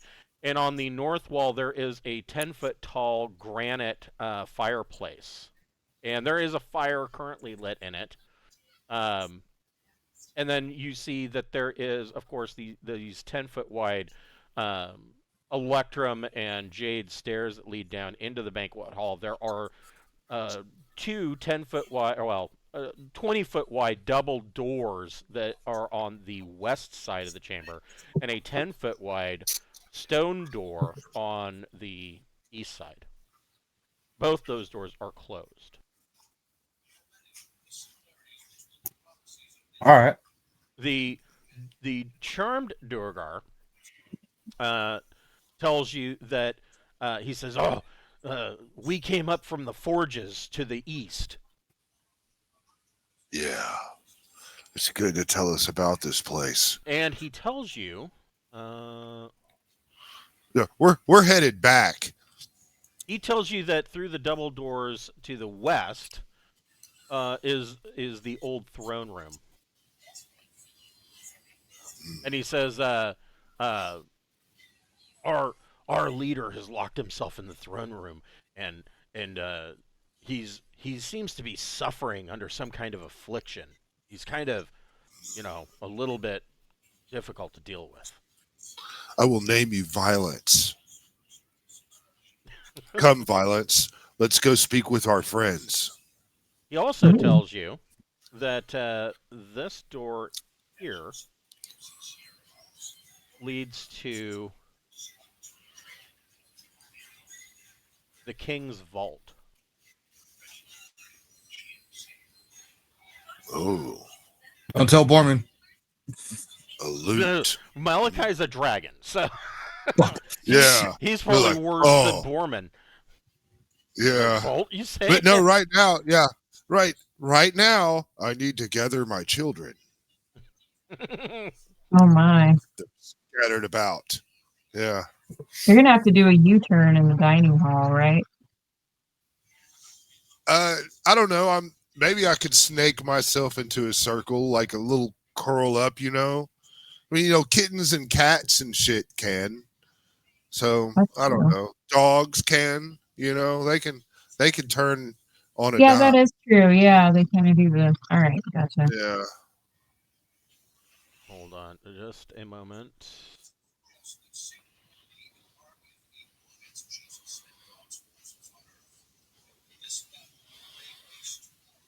He's recording stuff. I had to set up the next map. Oh, okay. Not kid- because you guys are going to get there right away, but because these guys that ran away have to run away to somewhere. Oh, I understand. Well, if it helps, we're going the other way. Right, but I need to put them on the map so I know where they're at. Yeah. I feel you. I mean, you don't want to have to just remember it? I know, right? Well, I mean, we've got a guy now, I mean, he can tell us about this place. So, I mean, I'm really thinking if we could get our guys and leave this place for a moment and maybe get a rest in a camp, and That might be good. Yeah. Maybe he knows the best place to rest. yeah. I mean, we could go with there's a barracks right here we could set camp in, or we could go back to our treasure pile tower, which that's where Malachi would like to sleep, is on top of the gold. No, that's only natural. Yeah.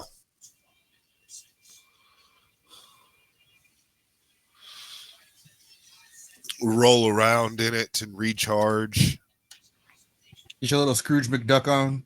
Yeah.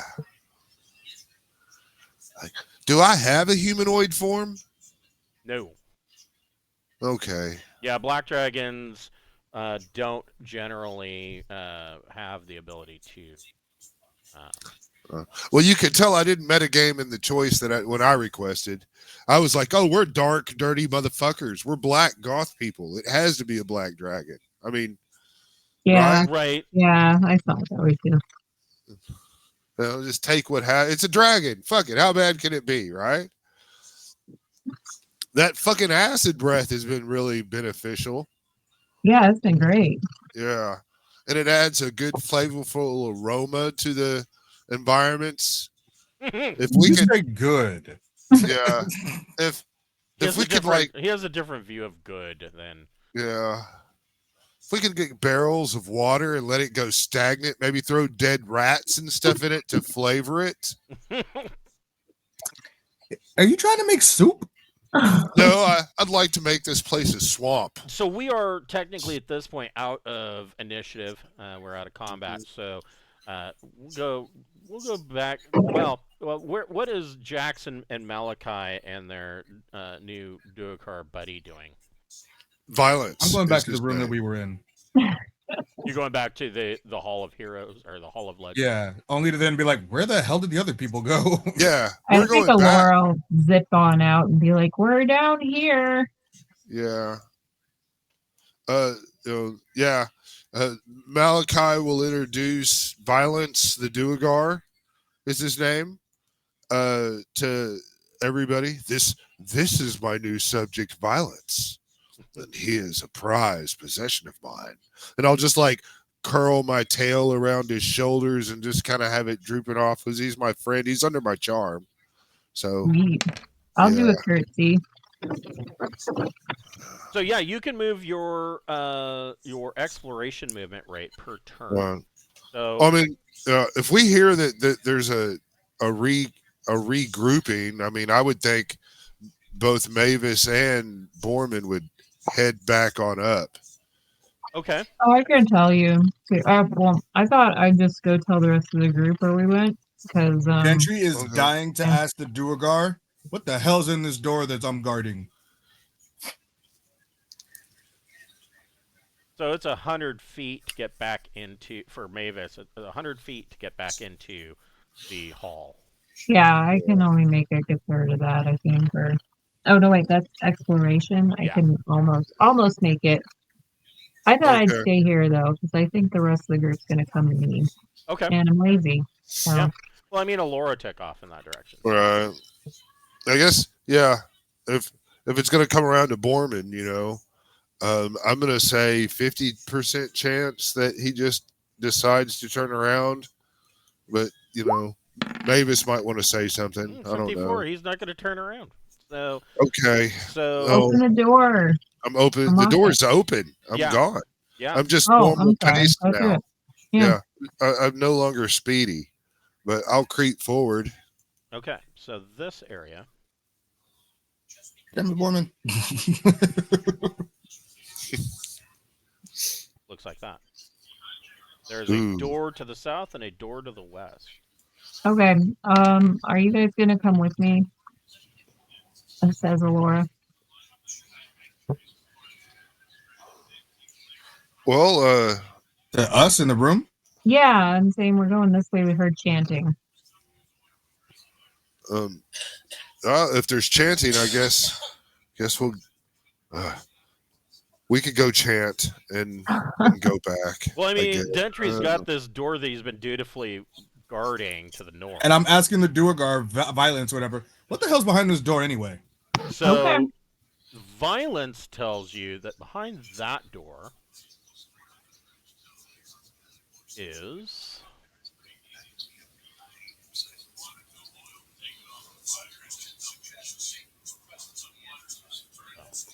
probably helps if I was on the right page. I'm like, how is there not a number here? He says that was the old Drothamstone Royal Armory. You don't say. Dentry kicks open the door. Okay. Weapons, you say? Wow. And there we go. And it is a hallway, a 20-foot long hallway that leads up to another closed door. Are there traps? You don't That's know. what. Yeah. Well, I mean, No, you Master can poke Duergar. around. You got a 1 in 6 chance. but Violence would Did know. Duergar know if there's traps? The Violence says that he is not aware that there were any traps anytime that he's ever All been right. there. He I'll says look. he does say that that there is some really nice stuff in there, though. Well, I didn't find no traps, and I walk along. Yeah, Malachi will follow him and tell Violence to bring up the rear because he's injured, and I kind of want him more.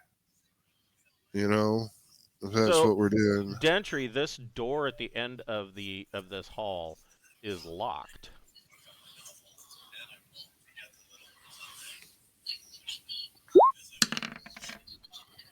Or not locked. I'm sorry. It's stuck. Oh. So, what is your strength? Why you ask important questions like that? You have a good strength. 16. Yeah, so you have a 4 in 6 chance. So you budge against the door and it doesn't give. I will try to push on it with him. Okay, go ahead and roll a d6, and you can get a -1 to that check. Yeah, so you pop open this door. I just kind of push my forehead against it and start walking. Yeah, basically. And there is indeed an armory in here. So, there is a 15-foot ceiling, and the floors, walls, and ceilings are all made of a dark gray stone, probably granite. There are 4 engraved columns that run from floor to ceiling. These columns are engraved in Domshek dwarven runes, and there are images of a lesser-known dwarven deity called Groomerlug, the Warshaper, carved into these pillars. And you see that there are a number of weapon and armor racks on the east and west walls. And other than that, those rooms are dead. We should call for the thief. Well, meanwhile, That might get him to come back. All right. He's not going to hear you. No, Jackson's going to haul ass to get him. Yeah, Okay. Jackson can get there, man. Well, what is Jackson's exploration movement, right? Crazy. I know it's going to be. Or not 240, 180. Let's see. And I can dash, can't I? No, not with exploration. How dare you? It's only for encounter. 10. How dare you?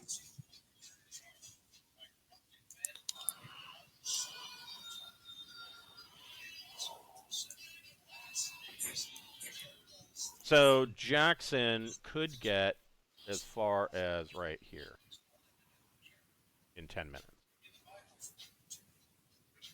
Wait, so you telling me in 6 seconds I can move 60 feet, but in 10 minutes I can only move that far? Right. Yeah, right. There's a flaw in that. Yeah. I'm not disagreeing with you, but you know. It's the magic of high Gygaxian. How far did you say I could get? You could get to right in front of Alora. Oh, that's good enough. Yeah. Because he can hear me from here. All right, fine. I get there and I tell his ass, we really need you for some epic loot over here. What do you think, Mavis? Well, I mean, epic loot. You don't really need the thief to rummage around in some armor racks. I don't, but I would like to get the thief back to us. The thief looks for traps. I mean, that's true. And the thief's got 3 doors that, I mean, there's the door here, there's these... Yeah, we're worrying about the chanting is my opinion. Yes. That Fine, you're seems too focused on ominous. the chanting to want loot. Whatever, fine. We'll Well, find the loot we later. can also, yeah, we're talking about the chanting, and Mavis really wants to know what prayer. I thought the Holy One would tell us, we need to stop that, and so I mean, should we go? All right, well, Look at fine. At the- least now you have one of the not squishies with you. Oh yeah, Because all right, Jackson goes, wait, what about chanting? yeah. There's chanting going on. We want to check out the chants. Mavis does too. Does you come with us? Let's go. Yeah. So that's what we're gonna do. We're gonna. Okay. I guess if we're all coming in here, we're just soon the party will keep drifting this way. Is where did they go? And it'll At be least great. now I know that you've gone this way for sure. And I Yeah. will tell. And after we look for some weapons and whatnot, You're gonna come. we got the door open now, right?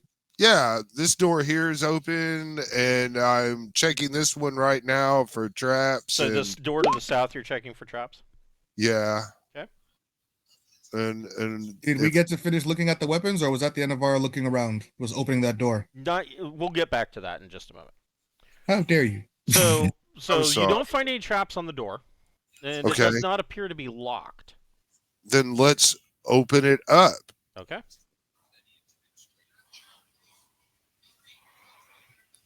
So there is a 10-foot wide set of stairs, leads down to another door on the south wall. I'm listening, and not very well, and trying to find out if there's this chanting, and then I'm gonna look for traps on the stairs and continue on down. I'll Okay. listen to if I can. Dang. Okay, nope. No. You still can't tell which direction it's coming from, but it does sound like it is a little louder. All right. So sort of the right direction, probably. Okay, let's come back. Well, I mean, we don't see anything immediate in there, right? Right. Down here, yeah. Well, then if there's no chanting going on down there, I don't know why I did that.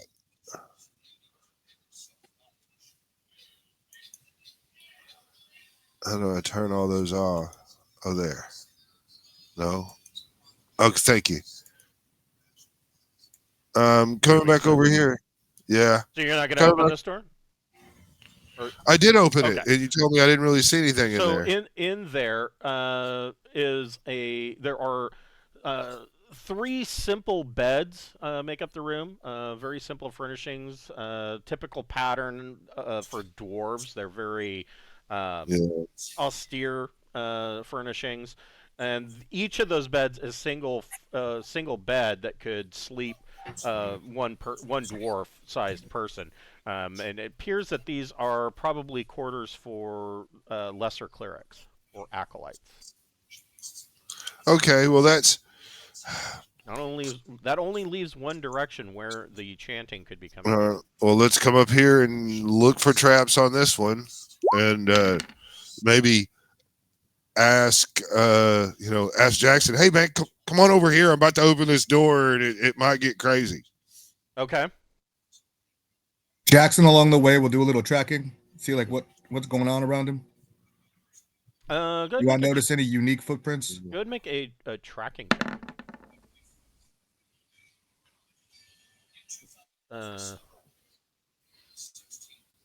Oh, I make it. Yeah, what level is Jackson? Jackson is level 6. Yeah, you do make it. So, Jackson, you are seeing that there are, in the dust on the floor, there are what appears to be heavy boot prints, but it appears like not just boot prints, but like plate mail greaves have clanked through here. Going with some armor on it. Going directly to where Borman is standing, to that door. All right, I'm gonna tell Borman there is something with some legit armor up ahead. Ready yourself. Yeah. Well, I'm as ready as I'll ever be. I'm feeling pretty froggy. I've come down off my potion, You know, a Are little you bit more ninja level-headed. again? Huh? you- I'm not invisible. I'm just hiding stealthily along. I'm Yeah, he's going. using he's using his boots and then attempting to hide in shadows. Now, hide Yeah, in shadows. If you hide, you cannot move. right. But Where's your now ring? Yeah, you I've could. got it. I could turn it on, but I don't have it right now. I'm more of a target that way. With That's true because you did put on your plate mail. yeah, Okay, gotcha. yeah. I mean, the So only thing saving him from wearing the plate mail, really, and moving silently, is those elven boots. right, but yeah, you say serious armor behind here, huh? I'm Yeah. gonna open the door quickly and run in and hit the first fucking thing I see. Okay, we will come back to you in just a minute. And We cut to commercial break, and when we come back, we're not with you. actually, well, you guys, I mean, that's how they do it in the TV land. You know, Yeah. right? they Well, open the door, cuts the yeah, commercial with his face looking all intense. yeah. When we come back from commercial break, we're in a different part of the world. Right, right. I mean, they used to do that in Game of Thrones all the time. It's like, wait, he just opened the door and he was going to fight the dragon. Nope, now we're back in at the Night's Watch. Fuck. It makes for good TV. It does make for good TV, but okay.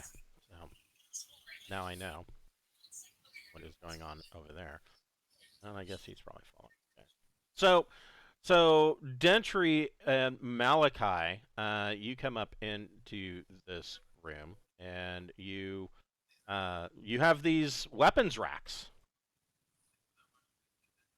Here, Oh, I will give Malachi control of violence, yeah. violence. The Duergar dwarf. He's VD. There you go. You should be able to move him now. Thank you. Hi, Okay. Violet.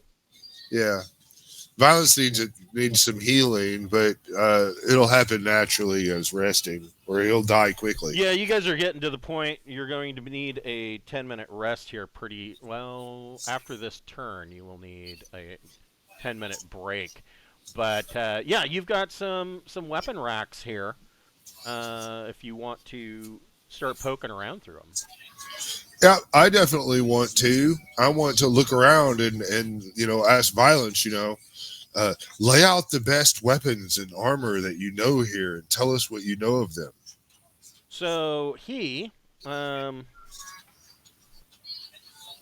lays out a number of or two very odd looking two items that you wouldn't have expected. One is a poleaxe that he sets out. It doesn't look particularly special, but there are on the head of this polearm, there are dwarvish runes carved into the head of the polearm. And then he reaches over and he pulls out a 10-foot leather bullwhip and sets it down. He says, "These are the two best items in here." And then he points over to a rack, and you see that there is a suit. It's on a dummy. There is a suit of black burnished plate mail armor sized for a dwarf. Well, go ahead and put that armor on.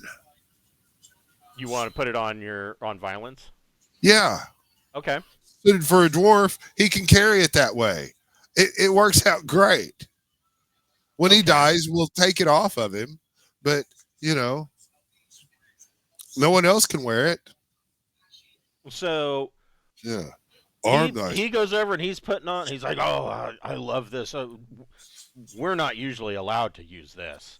And he goes over and he puts it on. It is +2 plate mail armor. Nice.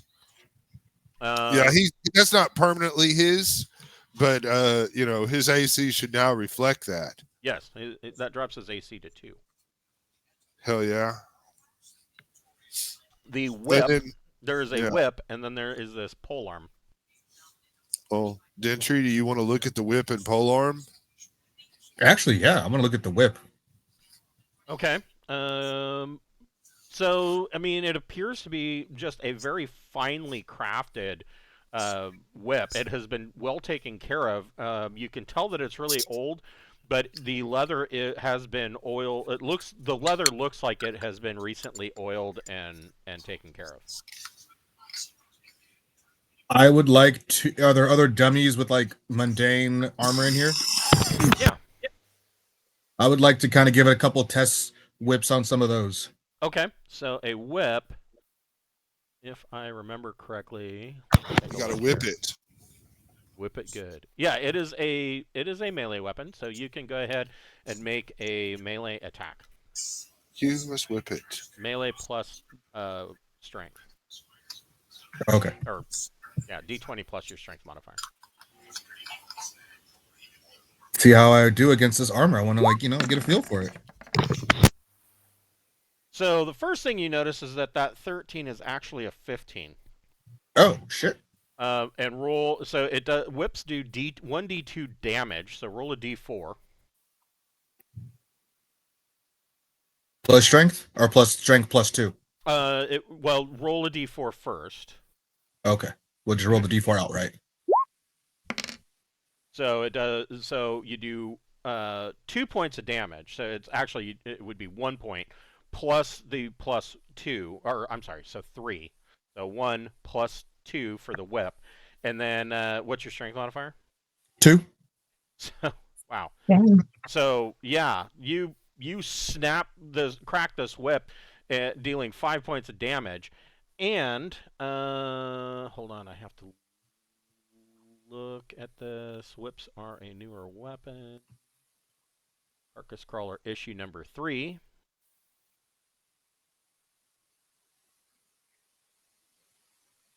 Weapons and armor. So a whip, 10-foot long strap of braided leather. On a successful attack, the attacker must decide to either inflict damage or you can entangle the target. So if you hit, you can choose to just entangle them, ceasing their movement, or you can deal damage. But you have determined at this point that this is a +2 leather whip. Okay. That could be fun. Yeah. I mean, entangling someone, that gives you the ability to capture people. Right. Absolutely. Yeah. Which is funny because I have a bolas that I've never actually used. Yeah, bolas are another one that's kind of fun. I bought one just in case like something was running away and we wanted that thing. I'm like, no, get your ass back here. Yeah. I personally think the damage on bolas is a little low, because if you've ever actually held a real bolas, I mean, they have either a granite, marble, or limestone ball attached to each one of those lines. It's not just going to entangle you; it's going to club you and entangle you. I've always figured it like for a bolas to be used effectively, you have to go for the legs. Right. And so I figure like the damage is more from them falling after they get entangled. Yeah, but if one of those gets wrapped around your neck, you are going to get the shit beat out of you. Oh yeah. If you went for the head instead, yeah. Ooh, Yeah. damn. So Little yeah, triple combo there, just bloop, bloop, bloop. yeah, that's a +2 whip, and then you have a polearm sitting there that is kind of a pole axe. It's got a big axe head on the end of it, but it is. I'll test that out as well since our dragon can't do that. It has brace, melee, slow, and is two-handed. So go ahead and make an attack roll with the polearm. Now that I've got the D2 +4 written down, or +2, whatever for my stats. All right, you said roll a straight D20? Yes. Or plus strength or whatever? Yep. 17? So that actually turns out to be a 19. This is a +2 polearm. All right. I will, after the whip has been untangled from that thing over there, I'll go and give it a little, same dummy, give a little pokey, slashy at it. Yeah. So yeah, that is a +2 polearm. It has no other, as far as you can tell, it has no other attributes. Can I make an intelligence check? You can certainly try. Go ahead and make an intelligence ability check. I mean, why not? Let's just see. Wow, a 2's pretty fucking good. Yeah, no, it is. I like weapons, okay? It is I just like it is just a finely crafted polearm. Okay. I mean, it does count as magical because it is Dude. enchanted, but it is not. There's no additional effect. Yeah. All right, well, that's probably just gonna replace the +1 poleaxe that Jackson has, unless somebody else really wants it. Yeah, I mean that's fine. And then somebody else could have the +1 if they wanted, I guess. Yeah, the nice thing about pole arms is that you can ready an action it and brace them against charging. Yeah, characters. yeah. A Which would Boardman have been might useful take it, with all those guys coming down the hallway. Right. but for now, I'll just record a +1 pole arm in the bag of until shit we I got to regroup deal with with. Yeah. Yeah, In the And bag of shit. yeah. and you're certain that we shouldn't look around this room anymore? That's all you basically find. I mean, there are some more mundane weapons there, mostly hand axes and battle axes, and some mundane plate armor. But that's it. Yeah, we've got an inside guy. I trust Violence to be honest with us. Right. Yeah. Weird enough. But How yeah. long? Let me look at charm. How long does that last? Days. 1 or more days. And then he gets another save.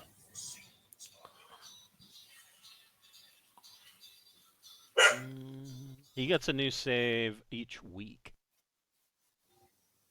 So 7 days, and then he gets a new save. Yeah. Yeah, he's ours until he's dead. Well, let me look at his.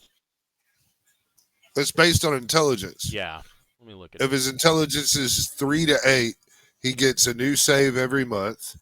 And if his intelligence is 9 to 12, he gets one every week. Yeah, no, he will get a new save next month. Next month. Yeah. Yeah. Oh, he's ours for a month. Yeah. Yeah. Violence will not live that month. And if he does, I will grant him the name Lord Violence. He'll wake up from his stupor and be like, Jesus Christ, how did I get myself into this? So Borman down here in this room. Something. Borman ran in and took a swing at the first fucking thing there. Blindly. Yeah. Whatever the hell it is, got swung on. Yeah, whatever. It could be a chair, a person, a young. Look at there. So Borman runs into the room, but there is this cleric standing there, much beefier than the cleric that you fought previously, and he's not surprised. Hold on here. We're initiating. Is that what you're doing? Everybody needs to roll initiative. All right. All right. Even those of us that are way the hell away. Yep. Yeah. What I was afraid you were gonna say.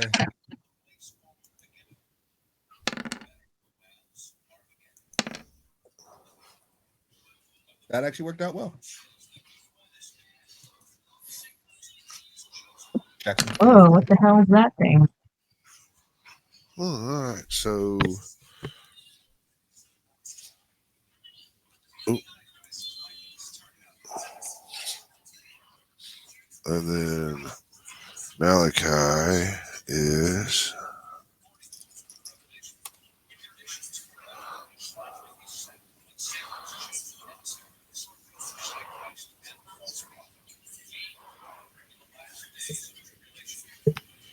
Okay. All right. So. Right. Everybody got switched. Yep. Yeah. Jackson just happened to have the same.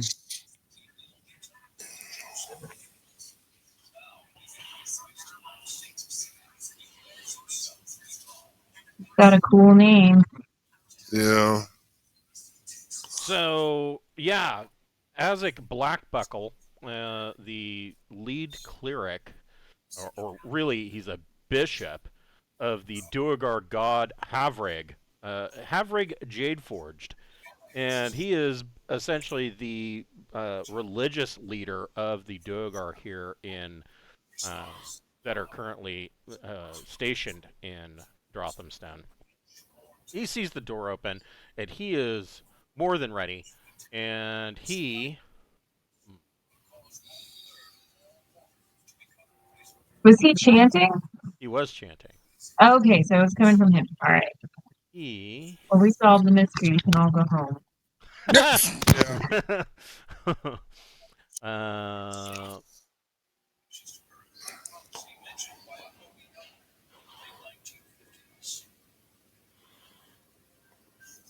no, he's gonna save that. Well, no, he casts Blight. Borman, make a save versus spells.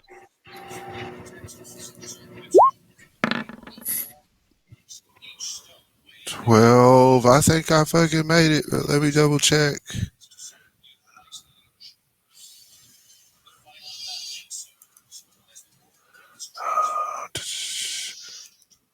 You need to roll over your spell save.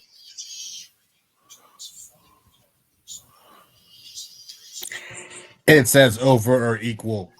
Well, equal Right. or over, yeah. What level is Borman? Borman is a 5th level fighter, but he's also a 6th level thief. So And thief at 6th level, his spell save would be 13. So that would fail. Then he failed. Fighter. Yeah, fighter's 14. And fighter's Yep, worse. he failed. So Yeah. So Borman is blighted and suffers a -1 to attacks and damage. All right.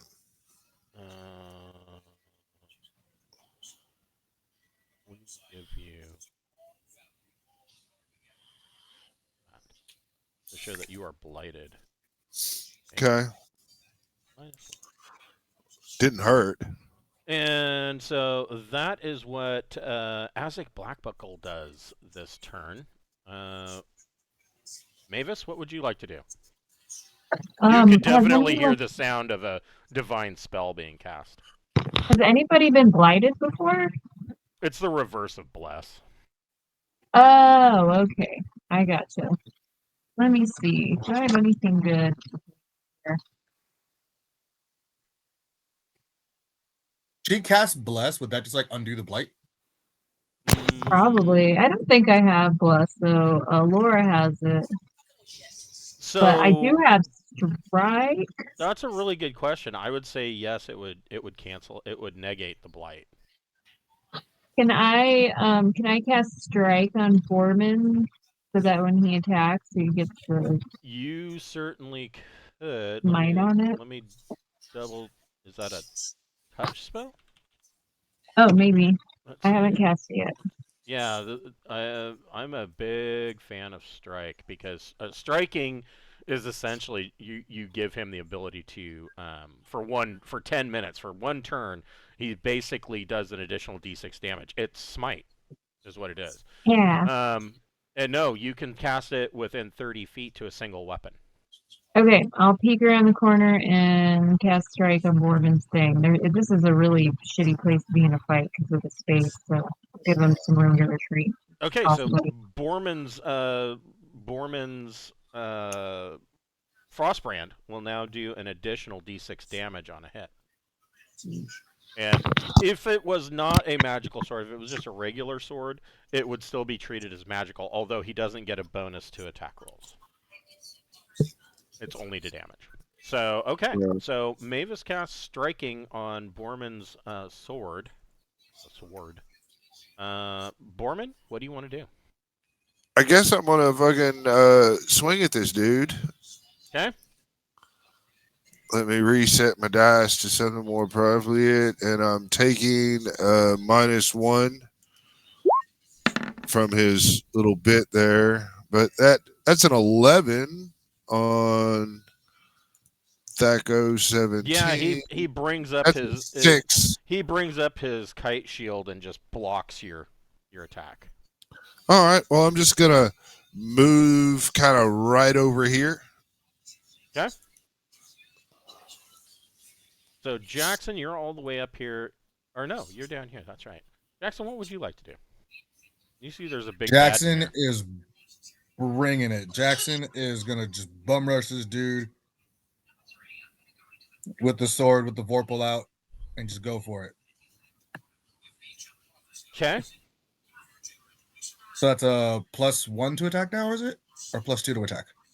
Well, you'd get a +1 because you're standing on the stairs, so high ground. Oh, okay. But you don't have the striking cast on it. Only born. Oh no, but I mean the because I moved more than 20 feet. Oh right. Yes, that would be. So if you're charging, that is a +2 total to your attack. And Is that with and the a high ground? +1 to your you take a +1 penalty to your armor class. +1 penalty to the armor class, +2 to the attack, Right. and then +1 for the high ground as well, so +3 total? Correct. Okay. So Vorpal, whatever this is, +3. Now, of course, as usual, plus your strength modifier and any modifiers from the weapon.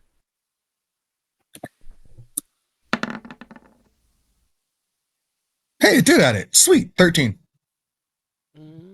No, see, this time he just kind of docks, his head to the left, and your sword just kind of whistles through air. That's AC 4. He's lower than 4. Laura, Yeah.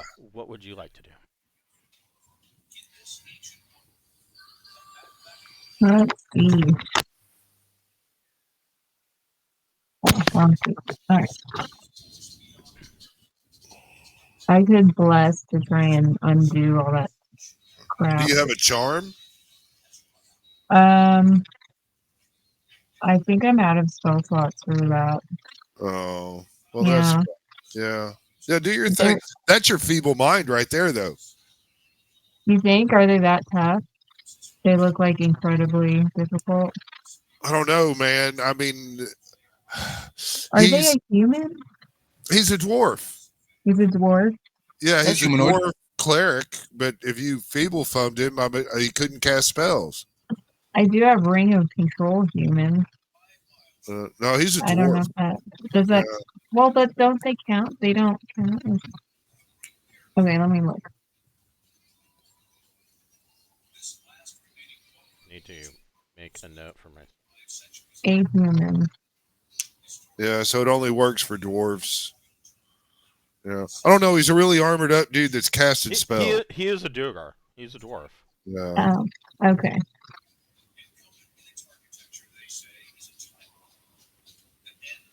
Do your thing, man. If you want to take the bless off, take. If you want to bless. There's nothing wrong with that. Oh, I have Torsion. That'll stop him from casting spells for a second. Ooh, he would appreciate that. Okay, yeah, let's do that. So what are you doing? I'm gonna cast Torsion on this guy and stop him from casting spells for a minute. Okay. Or I'm trying to remember how it works. It I think grabs it's his 1d4 minutes testicles. or something. Oh, you're Or doing one of these testicular things. torsion? Yes. Okay, so he needs to make a spell save, right? Yeah. I have his balls gripped in a vice. Okay. Hard to cast spells that way. I bet it would be. Oh, he fails. Okay. And so, I have this. In fact, I was just working on this. That makes this a lot safer of an encounter. At least for a this little is while. Laura casting this. Spells. Witch Lightning, Malachi's Witherweed Smoke. Here we go. Victim must make a spell save versus spells. On a failure, the victim doubles over in pain and is otherwise incapacitated. Concentration on spells is broken. Casting is interrupted, and attacks or movement are impossible for the duration. Go ahead and roll a d4. How many rounds is it going to last? Big money, no whammies. I mean, even one turn is still 10 minutes. Oh, shit. Oh, wait, it should be turns, not minutes. That's crazy, right? It was 1d4 rounds is the duration. Rounds, yeah. Okay. Well, yeah, 4. We could do a lot to this dude in 4 rounds. So yes, That's- for 4 rounds, he is doubled over. Oh, my my no-nos. And Stones! yes, my stones. Yes, he's a Duergar, so it's be his stones. And he's doubled over. He's unable to move or make attacks. Luckily, Blight doesn't require concentration. So yeah, It'll wear any off. attacks to him are going to be at +2 because he can't do anything about it. Well done. Dentry, all the way up here. What is Dentry doing? Dentry is gonna ask the dragon to give him a lift. Okay. Like, yes, we need to see what happened to the children. Okay. And so what is Malachi doing? Malachi is gonna scoop up both Dentry and Violence, and he's gonna move 8 spaces at his most.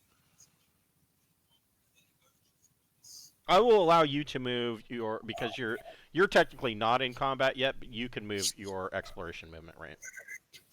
All right, so that is what 160 then? Is that double that, or is that more than that? It is.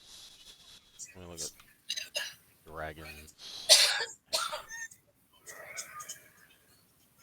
Black dragon. Might be 240. Your exploration movement rate is 90 feet. If you're flying, it's 240.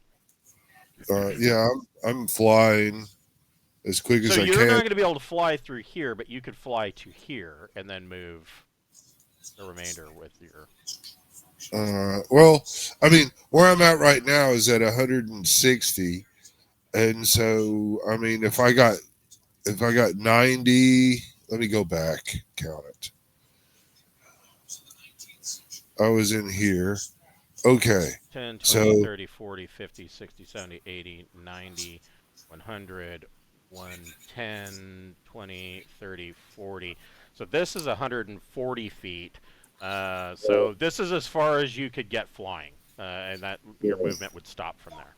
well, let's go there. Or else, actually, 110 feet, because yeah, no, you're right.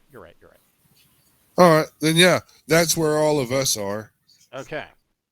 And you can hear from down the hallway, because all these doors are open now, you can clearly hear the sounds of combat coming from the south. Oh yeah, they're fighting. Oh, we must go join them. Azek Blackbuckle is bent over. As a free action, can Dentry ask Violence, isn't there another dragon down here somewhere? So, okay.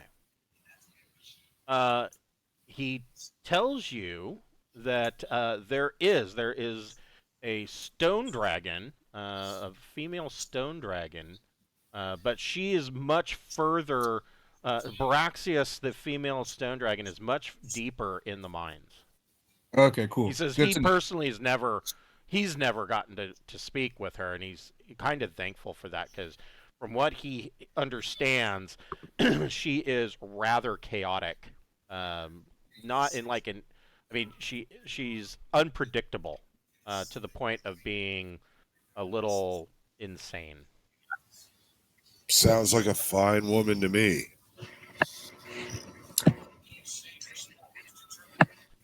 Azek Blackbuckle is doubled over in pain. Mavis, what would you like to do?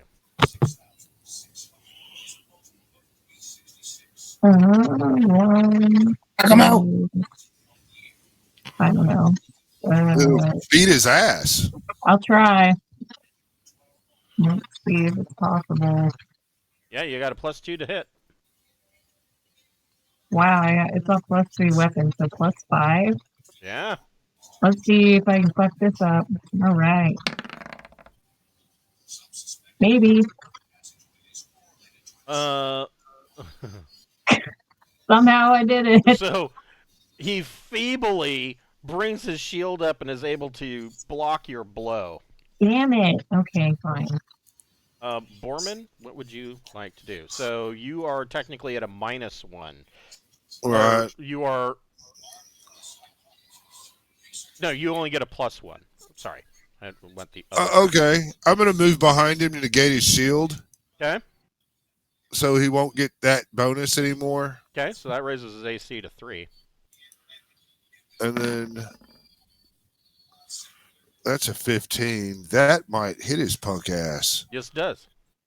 All right. And so with that in mind, I'm going to do my additional D6 up front just for fun. Yep. So that's 5 damage and then a D8. This is only +1, so that's 8. So 5 and 8 is 13 total. Okay.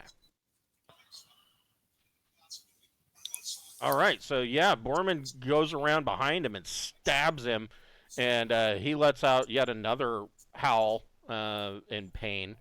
Jackson, what would you like to do?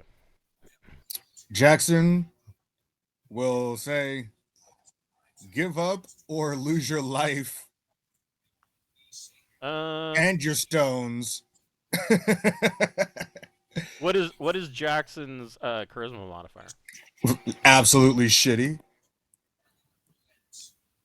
My charisma modifier is -1.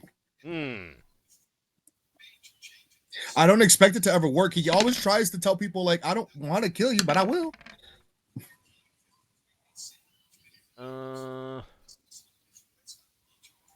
Yeah, no, he is not going to surrender. I That's will never cool. surrender to the likes of ye. Then lose your head, you fool. Oh, shit. Okay. Well, And said that is what I that. said. yeah. I said what I said. Jackson brings his Vorpal down and decapitates Azek, Blackbuckle. Thank he you for died the doing what portion, he 'cause loved. That made that possible. Wow. That was wonderful. That's it. Yeah. Yeah. Fuck him. Because he basically didn't get a turn. And Yeah. then we were like, all right, well, screw you. Yeah. Let's see what kind of loot he has, huh? Says Borman. That is the second time I've offered someone a chance to not die and then rolled a decapitation. Right. Oh, Right. that's pretty cool. So yeah, this was his personal chamber. To tell you, this chapel, it also has glittering pyrite on the floors, polished granite walls, and a 15-foot ceiling. There is a statue in the corner of a lesser-known dwarven deity named Durham Bronzehummer that is 12 feet tall. And there is an electrum inlaid marble that is 9 feet long by 7 feet wide here towards the southern end. The statue is just, it seems rather mundane. But on the altar, there is a warhammer that is laying on the altar. Maphis, go look at that hammer. However, the hammer is broken into 9 pieces, but it is laying on like a leather like small blanket that is draped over the altar. He trying to restore it with his chanting. Maybe Borman does a really good intelligence check by just looking. Borman, you kind of look this hammer over. The most that you can determine from it is that it is a sacred dwarven artifact. So if we rest, one of my characters can do mending on it with a spell slot. Okay. Maybe. I don't know if it will work on this. The first question I have, what is Borman's strength? 15. Borman can't even lift the head of this warhammer up off of the altar. Oh There's Neil in crap. there. Get in here. Dentry's got the highest strength, right? Dentry does. Get He in here, wants it Dentry. at least. Yeah. Yeah, you guys are out Well, of eventually, combat.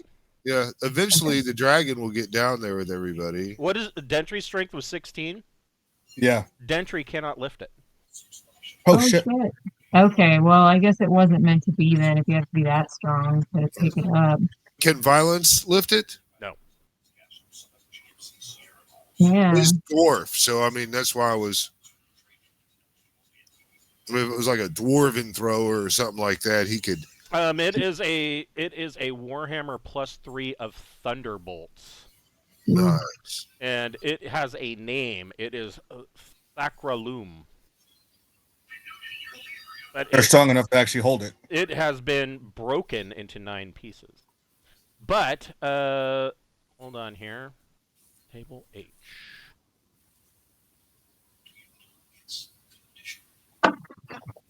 Brian has to do all the rolls for this room. Who wants to because make he- a percentage check? Yeah, we've already. That's right. Who's teamwork between the contortion, the bolt, and contortion? Oh no, man! You kind If you don't want to roll percentage, I'll do You it. can't role play your shit into a beheading and not have to do the roll, Fine, man. fine, fine. I'll roll. Oh, God. Hey, look at that. 24. It's probably good. See, you should think better of yourself. Believe in yourself. Yeah. Says everybody but the dragon, who says you should have gotten it, should have done right, would have mine.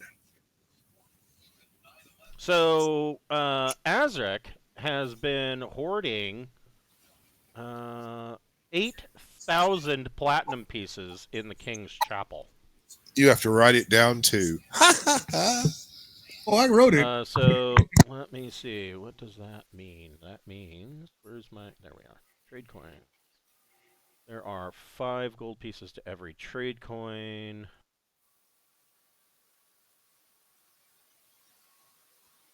Oh no, that can't be.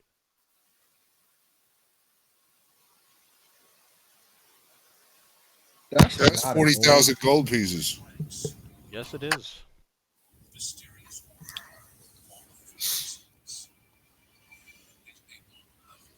We'll definitely take that out. But I mean, the dragon can carry a lot of shit. So yeah, there's the question. And we are gonna stop here. Platinum.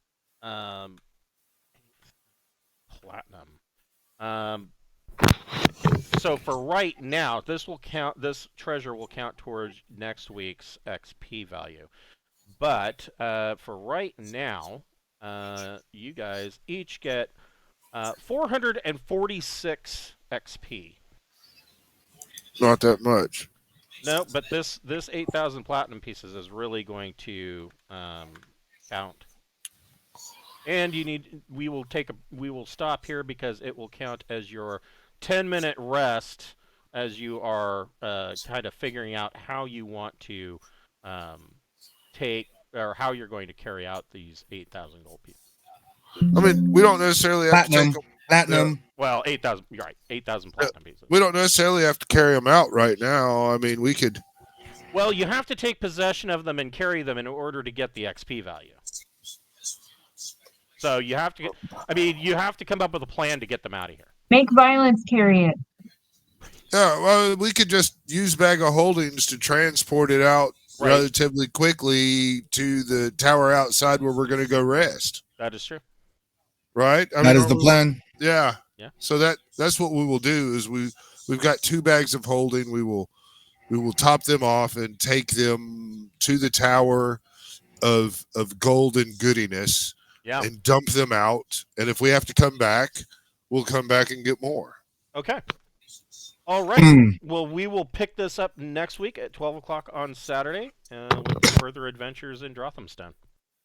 Awesome. See you guys then. Thank you. Nice. Yeah, that was pretty fun. All right. Can either of Cameron's characters use a whip? I suppose they could because it's not a sharp. I guess it does count as a blunt weapon. I don't know. I don't see why not. Do you want the whip? She's gone. Oh, damn. That was quick. Write a note.